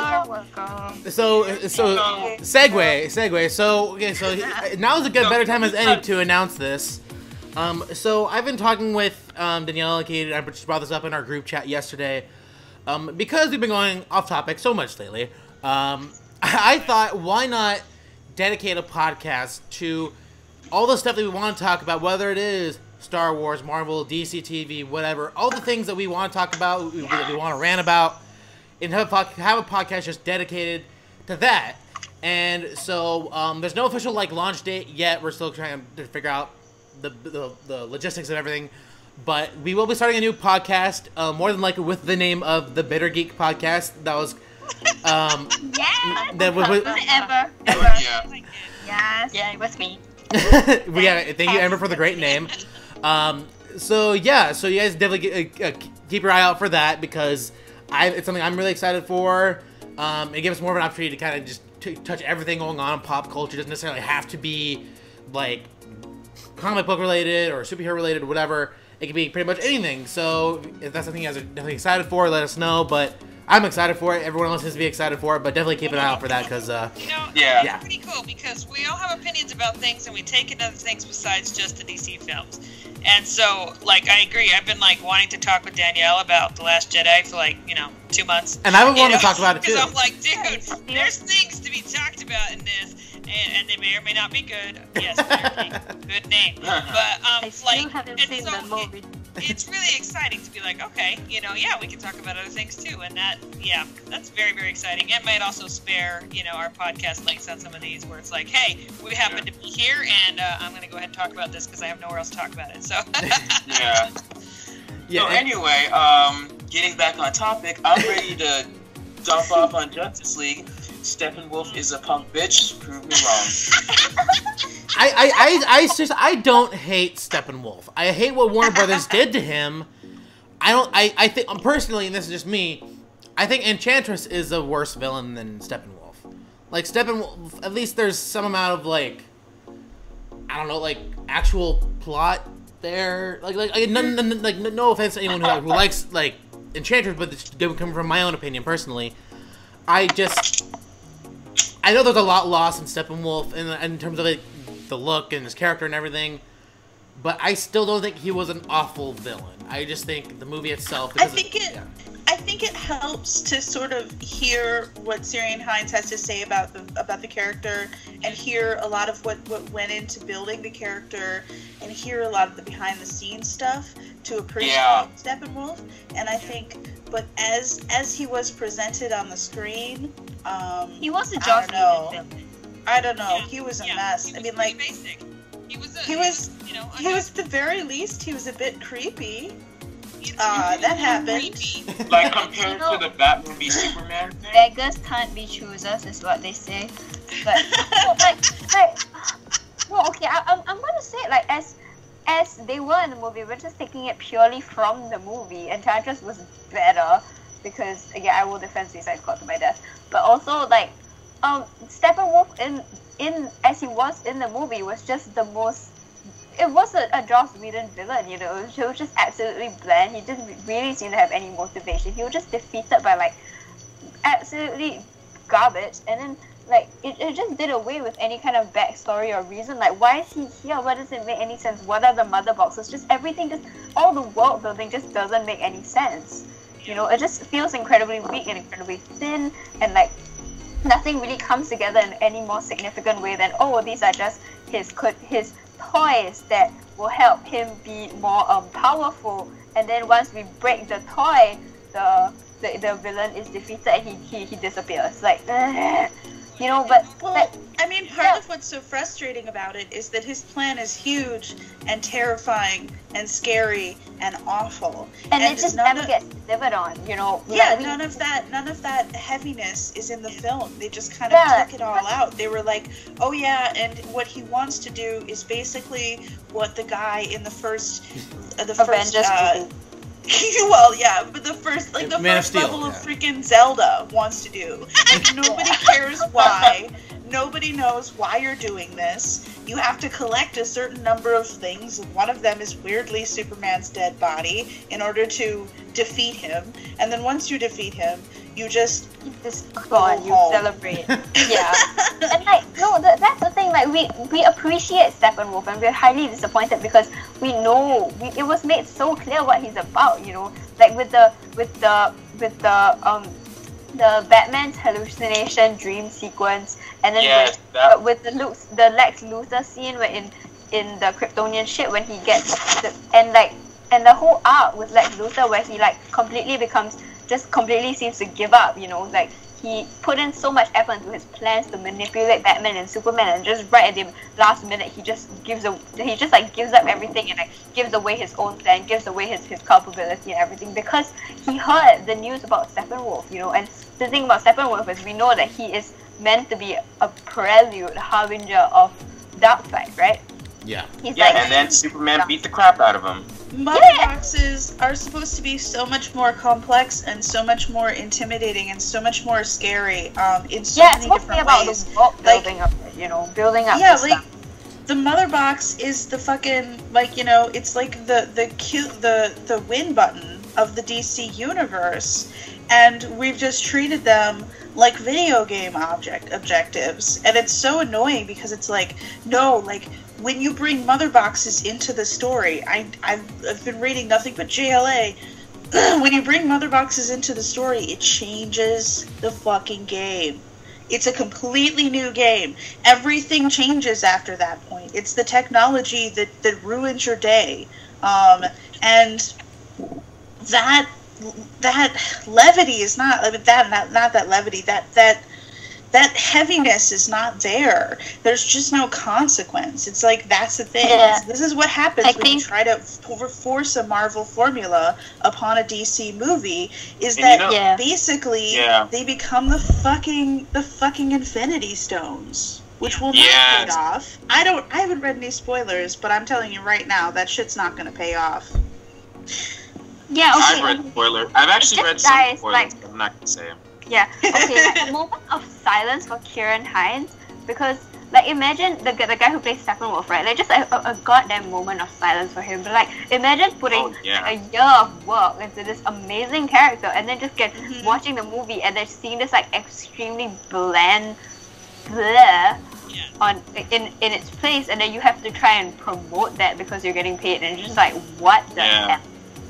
I think that he said something about that. Tour was like he's been pretty vocal about it. Like he's been pretty honest about like the fact that he this isn't the character that he worked on. He's not happy with it. He wants to. Yep. And that's why I have to rate him as the worst, like worse than Enchantress, simply because I know that there was supposed to be more to him. Yeah, exactly. Enchantress may have always been that one-dimensional, you know. Okay, I guess that's fair, you know. Doesn't make her perfect, but Steppenwolf was supposed to have more, and I feel like he's just been chipped away into this bare kind of. They just took layer after layer until he's just a thin transparency of what he's supposed to be, and it's just so unfulfilling in so many ways. And unfortunately, because Justice League has been so tainted by Joss, I can't even watch it without grinding my teeth, because all I can see is Joss. The moment he tells the Queen on Themyscira that they will all love him, like all I see is Joss Whedon. That's all I see. You know, I'm like, I don't know if that was original or not. What I will say is that it just seems so creepily Joss, because it's just this obsession of, you know, well, the women will love me because I'm that amazing, and it's like, you know, I absolutely cannot with this villain. It makes me sad. Amber, are you trying to say something? I'm sorry, I can't hear you. Oh, me? No, I think Amber's kind of cutting it out. Yeah. Okay, you guys are breaking in and out for me too, but I thought that was you. I thought someone was beatboxing. I can hear you fine, but like I can't hear a couple of people. Okay. I thought someone was beatboxing for a second. I don't know. Yeah, I've been hearing a weird interference. Yeah. Yeah, I think it's Amber. I think it's Amber's mic. I think. I always want to blame my. it sounds like speech now. Someone's trying to talk. Crap. Can you guys hear me? Yeah. Okay. So, one thing I wanted to say is that there was this glimpse of the heaviness of the movie was supposed to have, especially on the first part on the musical montage that was all Zack Snyder, and on the Amazon scene, on their fierceness in trying to protect the Mother Box, there was the heaviness of this object that was supposed to stay, that they were supposed to protect them, but then everything just fell flat in the end. There was this heaviness, and it didn't pay off. Yeah, it's like it was like my problem with the end of Wonder Woman. It's so much of it's been hyped so hard. Like Steppenwolf has been hyped, and Mother Boxes have been hyped, and this idea that Darkseid is coming has been hyped, and all of this stuff has been sold for 5 years now. And the idea that none of it is going to pay off, I don't understand why clearly these decisions were made by people who didn't really see or appreciate the first movies, because otherwise they would know that there's an expectation to be fulfilled there. And that's the thing, is that for most of us for whom Justice League was the most frustrating were the people who knew what the expectation was, and we knew what had been built before, because we paid attention to these movies. Oh my god! Yeah. We lost that. We carve it on my gravestone right now. # we need a Snyder cut. Right? I agree. You know what? I realized something. I just realized this. Some of you guys may not agree with me, but this is actually something that's been brewing in my mind a lot, that's kind of really pissed me off when it comes to Justice League, and its whole "you can't save the world alone" thing. If Superman didn't die in Batman v Superman, Justice League would have easily been a Superman movie by itself. Yeah. Because here's how it would have been. I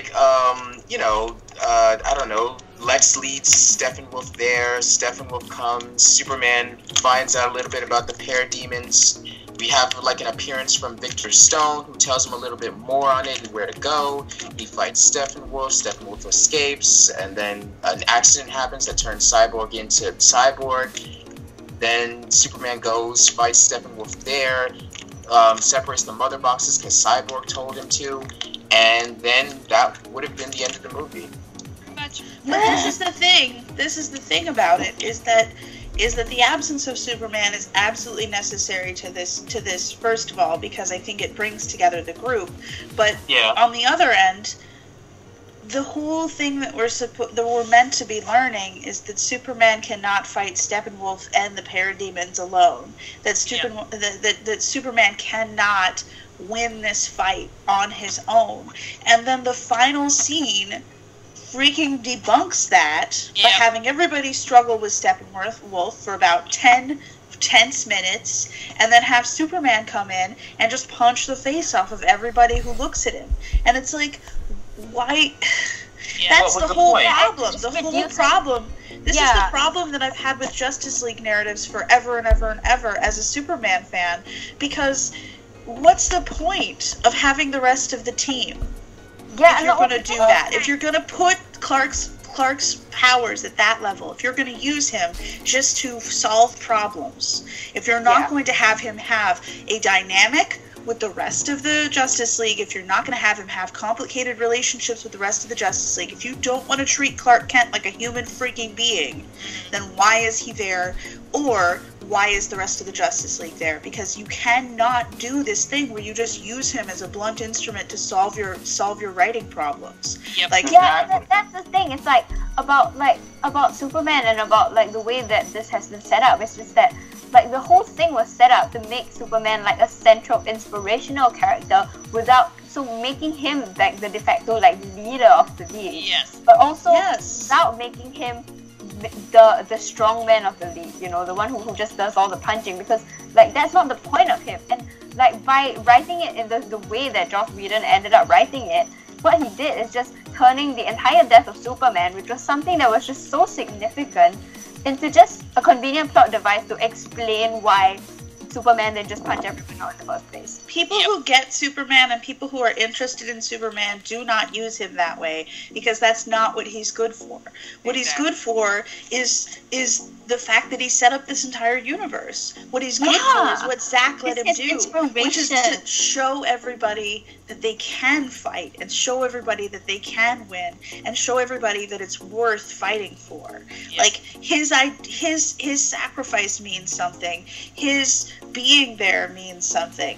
His belief in the other members of the league. I mean, what everybody spends all their time talking about when they talk about Superman is not how hard he punched someone or how much he saved everybody, but how he makes every single person on the Justice League feel. And that's what matters about Superman. How he makes you feel. And that's the thing, is those interpersonal relationships are 110% more important than how hard he can punch Steppenwolf. And the idea that you can just use him as a battering ram to end the movie forcefully because you don't have another idea is toxic to the Justice League, because it basically begs the question of why are the other League members there? If Superman can solve this problem. Exactly. Yep. And Zach always understood that, which is why, I mean, you know, just watching it, it was like, what the crap is this? I know that's not what Zach had planned, because it doesn't embrace anything that Zach has already defined his view of Superman is through the first two films. And then it's just like, and he's back, and now, you know, you're right, Blood Instrument time, yay, they all won. And I'm like, whoa. Oh yeah, this that ended way nothing too quickly. like what we got before. This is not correct. Wouldn't it have been fantastic if Superman showed up at the end and he hadn't been at 100% yet? Yeah, that would have been a good fight. Yes! Like, he showed up because he could. Like, he's still recuperating. He's still not 100%. He's not back yet. But, like, he technically can. He's, like, fit enough to come back. And, you know, the world needs him. And so he'll come out anyway. He's the eagle. He's the eagle on the battlefield. That's what he is. He's the battle standard. Yes. That's what he is. He's that guy. He's not that he shows up and that he solves your problems. It's that he shows up at all. because what Clark has that anybody who can match him in power doesn't have is Clark Kent, who he is as a person, his determination, his willingness to sacrifice for the planet, his you know, his optimism, everything about him is the character. The character is what matters. And if you don't see the character, if you're just looking at it, you're saying, well, who has X powers, so who's going to win X fight, then you don't understand what Superman is there for when it comes to the Justice League. Because the Justice League, that's the thing. I think him being like half-powered or even mostly depowered would be really powerful for him to just show up and then have everybody just win the battle in front of him. You know, how cool would that have? I would have cried, honestly. Yeah, and it would have been really, really emotional. That would have been really awesome. It would have reinforced Superman's arc as well, because, you know, like, he was, for the whole of BVS, he was struggling to see, like, his impact, to see if, like, being Superman and giving everything anything. Yep. You know, just to see that he influenced someone through his own sacrifice, through his actions, that would have been so powerful in just tying up his arc as well. Yes. I'm gonna cry. Awesome. I was gonna say, now I'm gonna go punch something, man. And now on to the true villains of the DCEU. Wait, what about Deathstroke? Deathstroke. We forgot Deathstroke. We don't know anything about him yet. Not enough to judge yet, but looks really awesome. I mean, he looks cool, and I'm excited for Joe Manganiello. I got that. No, okay, like, the thing about that post-credit scene with Deathstroke is that firstly, it ends the movie on a positive note for me, because, like, at least I get to see Zack Snyder stuff, but also it makes me want to absolutely freaking cry, because it's the like the most gorgeous part of the whole movie. It's like the most gorgeous, like, least touched. Okay, now we know that it's been at least tainted a little bit, but, like, it's the least touched part of the movie, you know. It still has the pacing, has the music, has the visuals. It's like, it just leaves me with, like, everything about it smacks. It's gorgeous, and, like, it just makes me want to cry, because I'm like, that was gorgeous. I feel so pumped right now, but also, why couldn't that have been the last 2.5 hours? I know, like, after the after-credit scene, it's like, okay, now where's the rest of the movie? So where's the rest? I'm ready. I'm ready to watch this movie now. Yep. Yeah, so that post-credit scene and the 2 deleted scenes are literally the only parts of Justice League that I'll continue watching. And the leaked stuff. And the leaked stuff. And the leaked stuff. I know. See, even incomplete, I'm like, hey, this is nice. Look at that. Awesome. Oh, look, he's flying, you know. I'm just gonna watch the trailers for, like, I'm just gonna watch the trailers. Like, I'm just not gonna watch the movie ever, you know. Just watch the trailers and imagine that that is the movie. Because there's so much. Oh wow, can't wait for this movie. Beautiful right? stuff. I'm like, where is it? I'm still waiting. It's really hard for me to throw Justice League in the garbage, because, like, there's the Flash scene alone. Like, honestly, it was just like a. I think that the opening credits montage was one of the most comforting moments I've ever had in a theater before.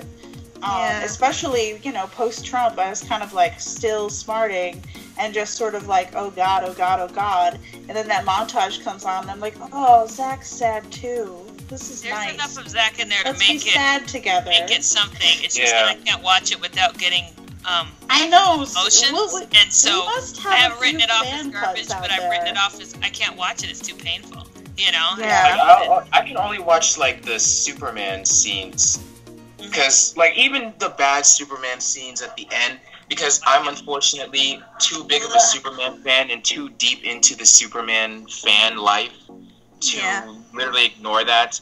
And another thing. Nope, not my son. Yeah, but then again, it's like, oh, but he looks like my son. Well, I'm the opposite. I'm too much of a Superman fan to acknowledge that what came in the end was really him. Like, I'm saying I'm exactly the opposite. I will throw Superman content in the fucking garbage in 20 seconds. Like, if he says the wrong thing, he looks wrong at the camera. I'll be like, what are you doing? What are you doing? Yeah. There are certain episodes of Smallville we have to skip every single time because I'm like, people got in the batter and they fucked it up. Something bad happened here.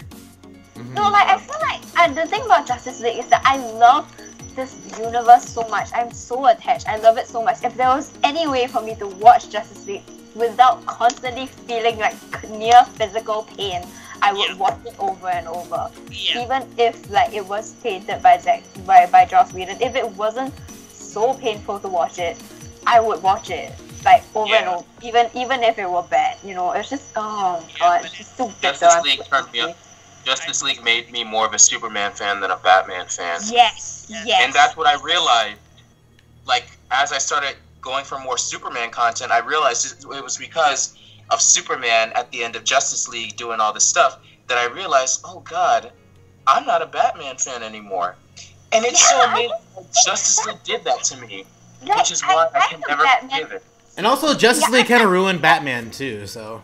Yeah. Oh my god. No, but like I'm a Batman girl, okay? Like my phone covers Batman. I have Batman posters all over my walls. I can turn on my webcam right now, and guys can see the sheer amount of Batman I have. But like lately, I think all I think about is just Superman stuff. You know, I get emotional about Superman right now, and I don't think about that so much for Batman anymore. Wait, I did you mentioned see earlier. Justice League? Yeah, no, because That's of probably why. Yeah, because it's just like the disappointment of what Superman could have been. It just makes me think so much about what Superman like is. He's still dead. Yep. Yeah, see, that's me. That's I'm still what it waiting feels for him like. to come back. I didn't feel like he came back until I saw that deleted scene that got Same. leaked. Yep, same. I feel like I it was literally like, sat down like it was the end of my shift at the candy store, and I Yep. sat down in the back room and cried because I was just like, "Oh my god, It's that's like, what I there he wanted." is, there he is, finally! That was the Yeah. emotional catharsis that I've been seeking for years, and it's like, well, The scene- there it is. That's The all you scene with get. the scene with Alfred. Yes. No, actually, the one in the cornfield. It was simply Yes! that. You- It was the just cry, seeing yeah. him again. He makes you Just cry, seeing like, him again. the I think it music. was so calm and so chill and at peace, and we saw kind of an expression we've never seen from him before, and it was Like, he it looked was proud. perfect. Like, he looked like. Yes. Yeah. A little, Yeah, just that- like it's just a little Good. moment of calm happiness. And, that and- was- and that moment with Hans' score works so well. Like, Yeah. yeah. No, like the Yeah. first time I also saw that in the agree, Amber, trailer, about I the deleted cried. I scenes. I freaked was out. like, there's my child. You know, he was finally back there. Yeah. No, like the first And time I then he saw put that on in the that trailer, I smile. cried. Yep. Like, And then I was out. no, the thing is that when I was watching the movie for the first time, I was like, okay, the conflict scene is coming. Come on. It'll just make this movie a bit more worth it. Yes. Yes. Yeah, please talk about the ring. Talk about the ring. I was Yep, surprised by that. Like just to hear the notes of the piano of the Superman theme just freaking Mhm. out. Yeah. Yep. That was so disappointing. I'm like, where's I'm where's crushed over where that. is it?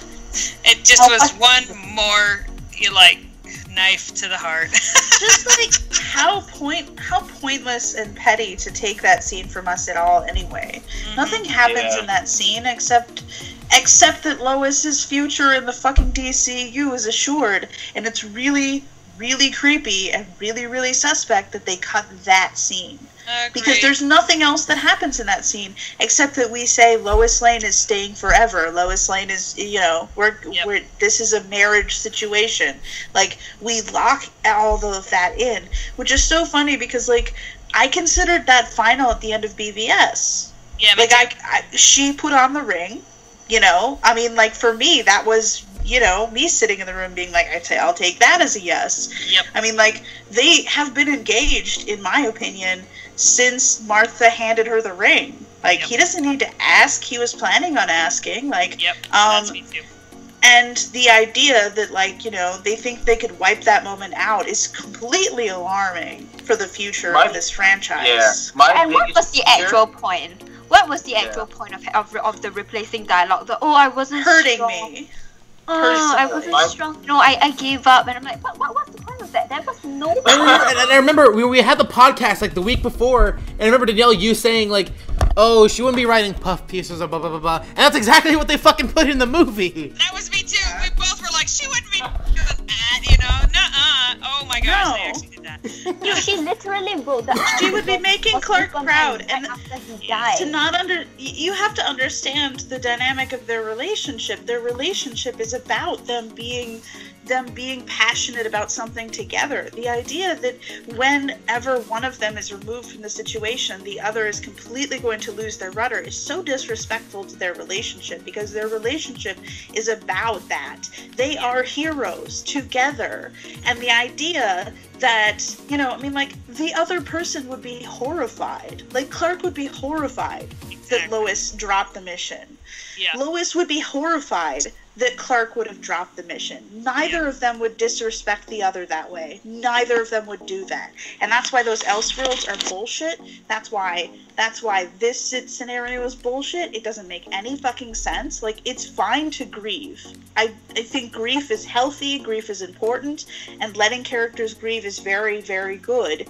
But, like, the idea that Lois just, like, drops everything and doesn't see the point in life after Clark is gone is so Lois is so toxic. Yeah, is that she suddenly is writing puff pieces that doesn't have the drive for the truth anymore, for exposing injustice, for, you know what I mean, all that stuff that's always been a part of her since way before she met Clark. Yeah.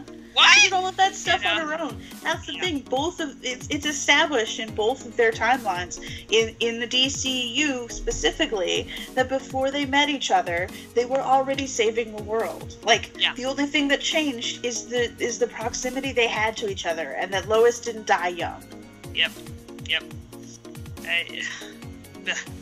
Which I guess leads us to the biggest enemy of the DCEU.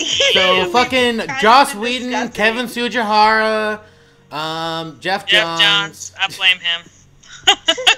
I blame everybody. I blame all of them. I want to burn it all down, man. And remember, like, at some point, I like believed in them all. At one point. Oh gosh, I can't believe I defended WB so hard. I defended them so hard, and now I'm like, waha, you just betrayed me and everything and everyone and everything you ever stood for, and I cannot look at you anymore. It's like they cheated on me, and I'm like, well, this relationship is dead. So that's what it feels like. Yeah, so I just seriously think that everything the Warner Brothers did just proves that they're all bullshitters, they're all liars, they're all pieces of shit. So sad. To take advantage of them. I kind of knew this. I already knew this from the beginning. Well, I mean, like, I figured that was the case, smart. but I was gullible, Arkham and I believed what they were saying. It was like, surely they wouldn't lie to me. I mean, they'll know that I'll figure out the truth sooner or later, right? Oh my gosh, they just flat out lied to me. Okay. That's how this is going to be, you know? So, yeah, I'm proud of you, Al, because I just walked into it totally blind. Yeah. Idiot. Yeah. It just, in the end, it is sad that money, desires, peer pressure, you know, wanting the critic consensus rather than believing in their own, you know, vision or journey or product or anything like that. In the end, it made me sad that it all came down to money and fame, you know. They sold out the interesting thing, though, things that people sell out for, and they proved that they're no better than anybody else, and that really kind of broke my heart, especially considering how many people and how many actors and crew members and director and everything else that they screwed on their way. It was just like, wow, you guys, wow. So sorry, Danielle, go ahead.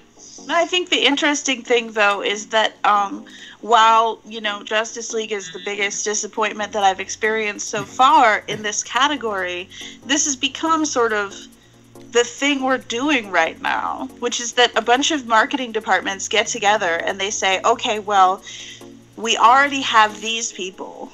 What we need is the people who hate our product. Yeah. And that is just crazy. Was a horrible mistake. That is, and that's the thing. That's the thing they're doing with the comics right now. It's readily apparent that DC is trying to pull this with the comics. I've seen it with a bunch of other people. I believe that some of it's happening with the Star Wars franchise. Oh, it is. I think that's the new modus operandi. I think the new marketing technique is to literally shoot the current people who love your product, and try and move on to someone who completely hates it. How do we get people who completely hate this to... And the idea that you can get both is so I was childish. Gonna say, how and long so are they going to ignorant. do this before they realize it doesn't work? That You in can't trying to have get the both. one, you always drive away the other. How long is it going to take before they finally figure out and go, you know, this system is broken and it doesn't work. We should just stick with, you know, doing We have the best thing we can do. several you know? 100-year-old parables about this stupid problem. Right? Please stop. Please Yeah. educate yourself for 20 seconds before Yeah. you begin This your is marketing not career. new, you know. This is not a new thought process. It's old and really stupid. And I think it frustrates me that it just feels so Machiavellian in the terms of like, well, these people have raised us to this point, so we will now turn around and stab them and then get new people to lift us up higher. And it's like, you know, you're just... Which, like, that Stop. doesn't, like, mathematically, that doesn't even make sense. How do you replace the numbers, Dick? Right. Like, Right. what are you doing? You don't Yeah. understand, like, basic economic, like... I was gonna say, It's people so with frustrating rational, reasonable skills that go, that's not gonna work. And so I don't understand how people got sold on, this is a great idea, you should do this. You're right, we should commit thousands, millions of dollars to this. Cool. You know, I don't get how they're selling it to where people actually think it's a viable option. I just think it's what rises out of the economy of hiring your fucking sister's cousin. Like, that's what it feels like to me. Is it's just someone's idiot cousin is running everything now. And that's just the way it is. We're trying to consolidate wealth, so nepotism is out of control, and we've just headed to this point where everyone's idiot cousin is running every business out there, and they're running it into the ground, and they're doing a terrible job. It's just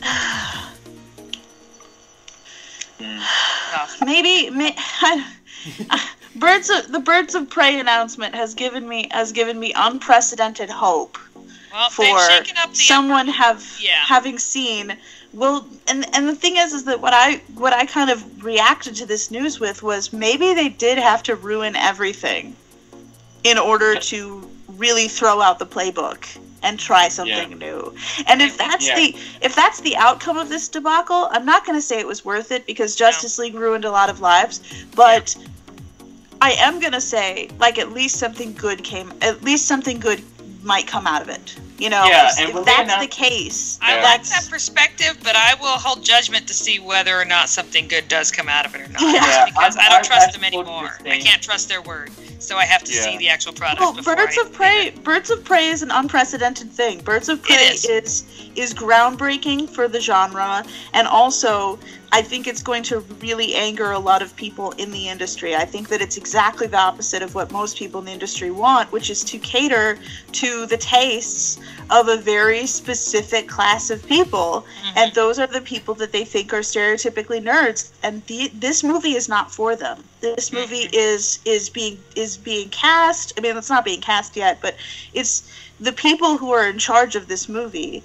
are clearly not thinking, how can I please this specific kind of nerd?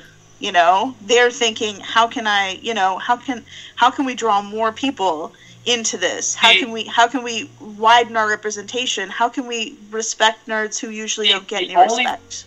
See, now from this point forward, the only way that Warner Brothers can gain my trust again, and the only way they can do that, just basically let women run the DCEU, because at this point with Gotham City Sirens, New Gods, the Harley Quinn movie, and all this other stuff, I feel like it's the women directors that have the better ideas of what movies they want to do than, the male directors. And I'm perfectly fine if we have more female directors doing a lot of the DC movies, because they seem to kind of have a good idea for what they want to do.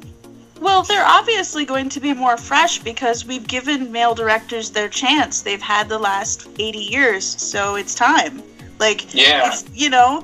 It's time for that, for someone to come in who's new, and I think that means diversity in the most in the most organic way, like not even in a way where like we really like not even a way when we're concerned about representation and we want these people to get a fair shot for these jobs, but in a way that could benefit the genre as a whole, because they're bringing in ideas that nobody's ever heard before because nobody's listening to those particular voices. Yeah.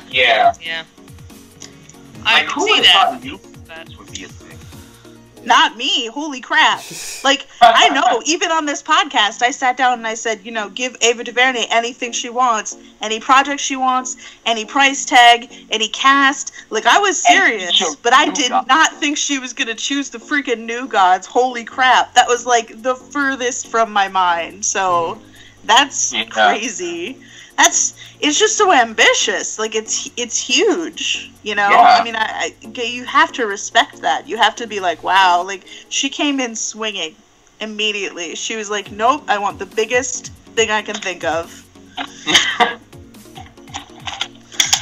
Alright, I have to go, so I'm gonna sign off. Okay. How long has it been? Well, I think, we've already run like 3.5 hours now. But, Okay. Yeah. so I think on that point, it's probably a good place to end. But thank you guys all. This was a lot of fun. I know Amber and Rebecca had to leave, but that's okay. Bye, guys. So thank you, Katie. Thank you, Jean. Thank you, Danielle. Thank you, Al. It was a lot of fun. I'm glad we were able to do this again. And again, we'll give you guys more details as the new podcast comes to fruition. But yeah, we're all excited for that. So thank you guys again for listening, and thank you guys here. I'll talk to you guys soon. Have a good one.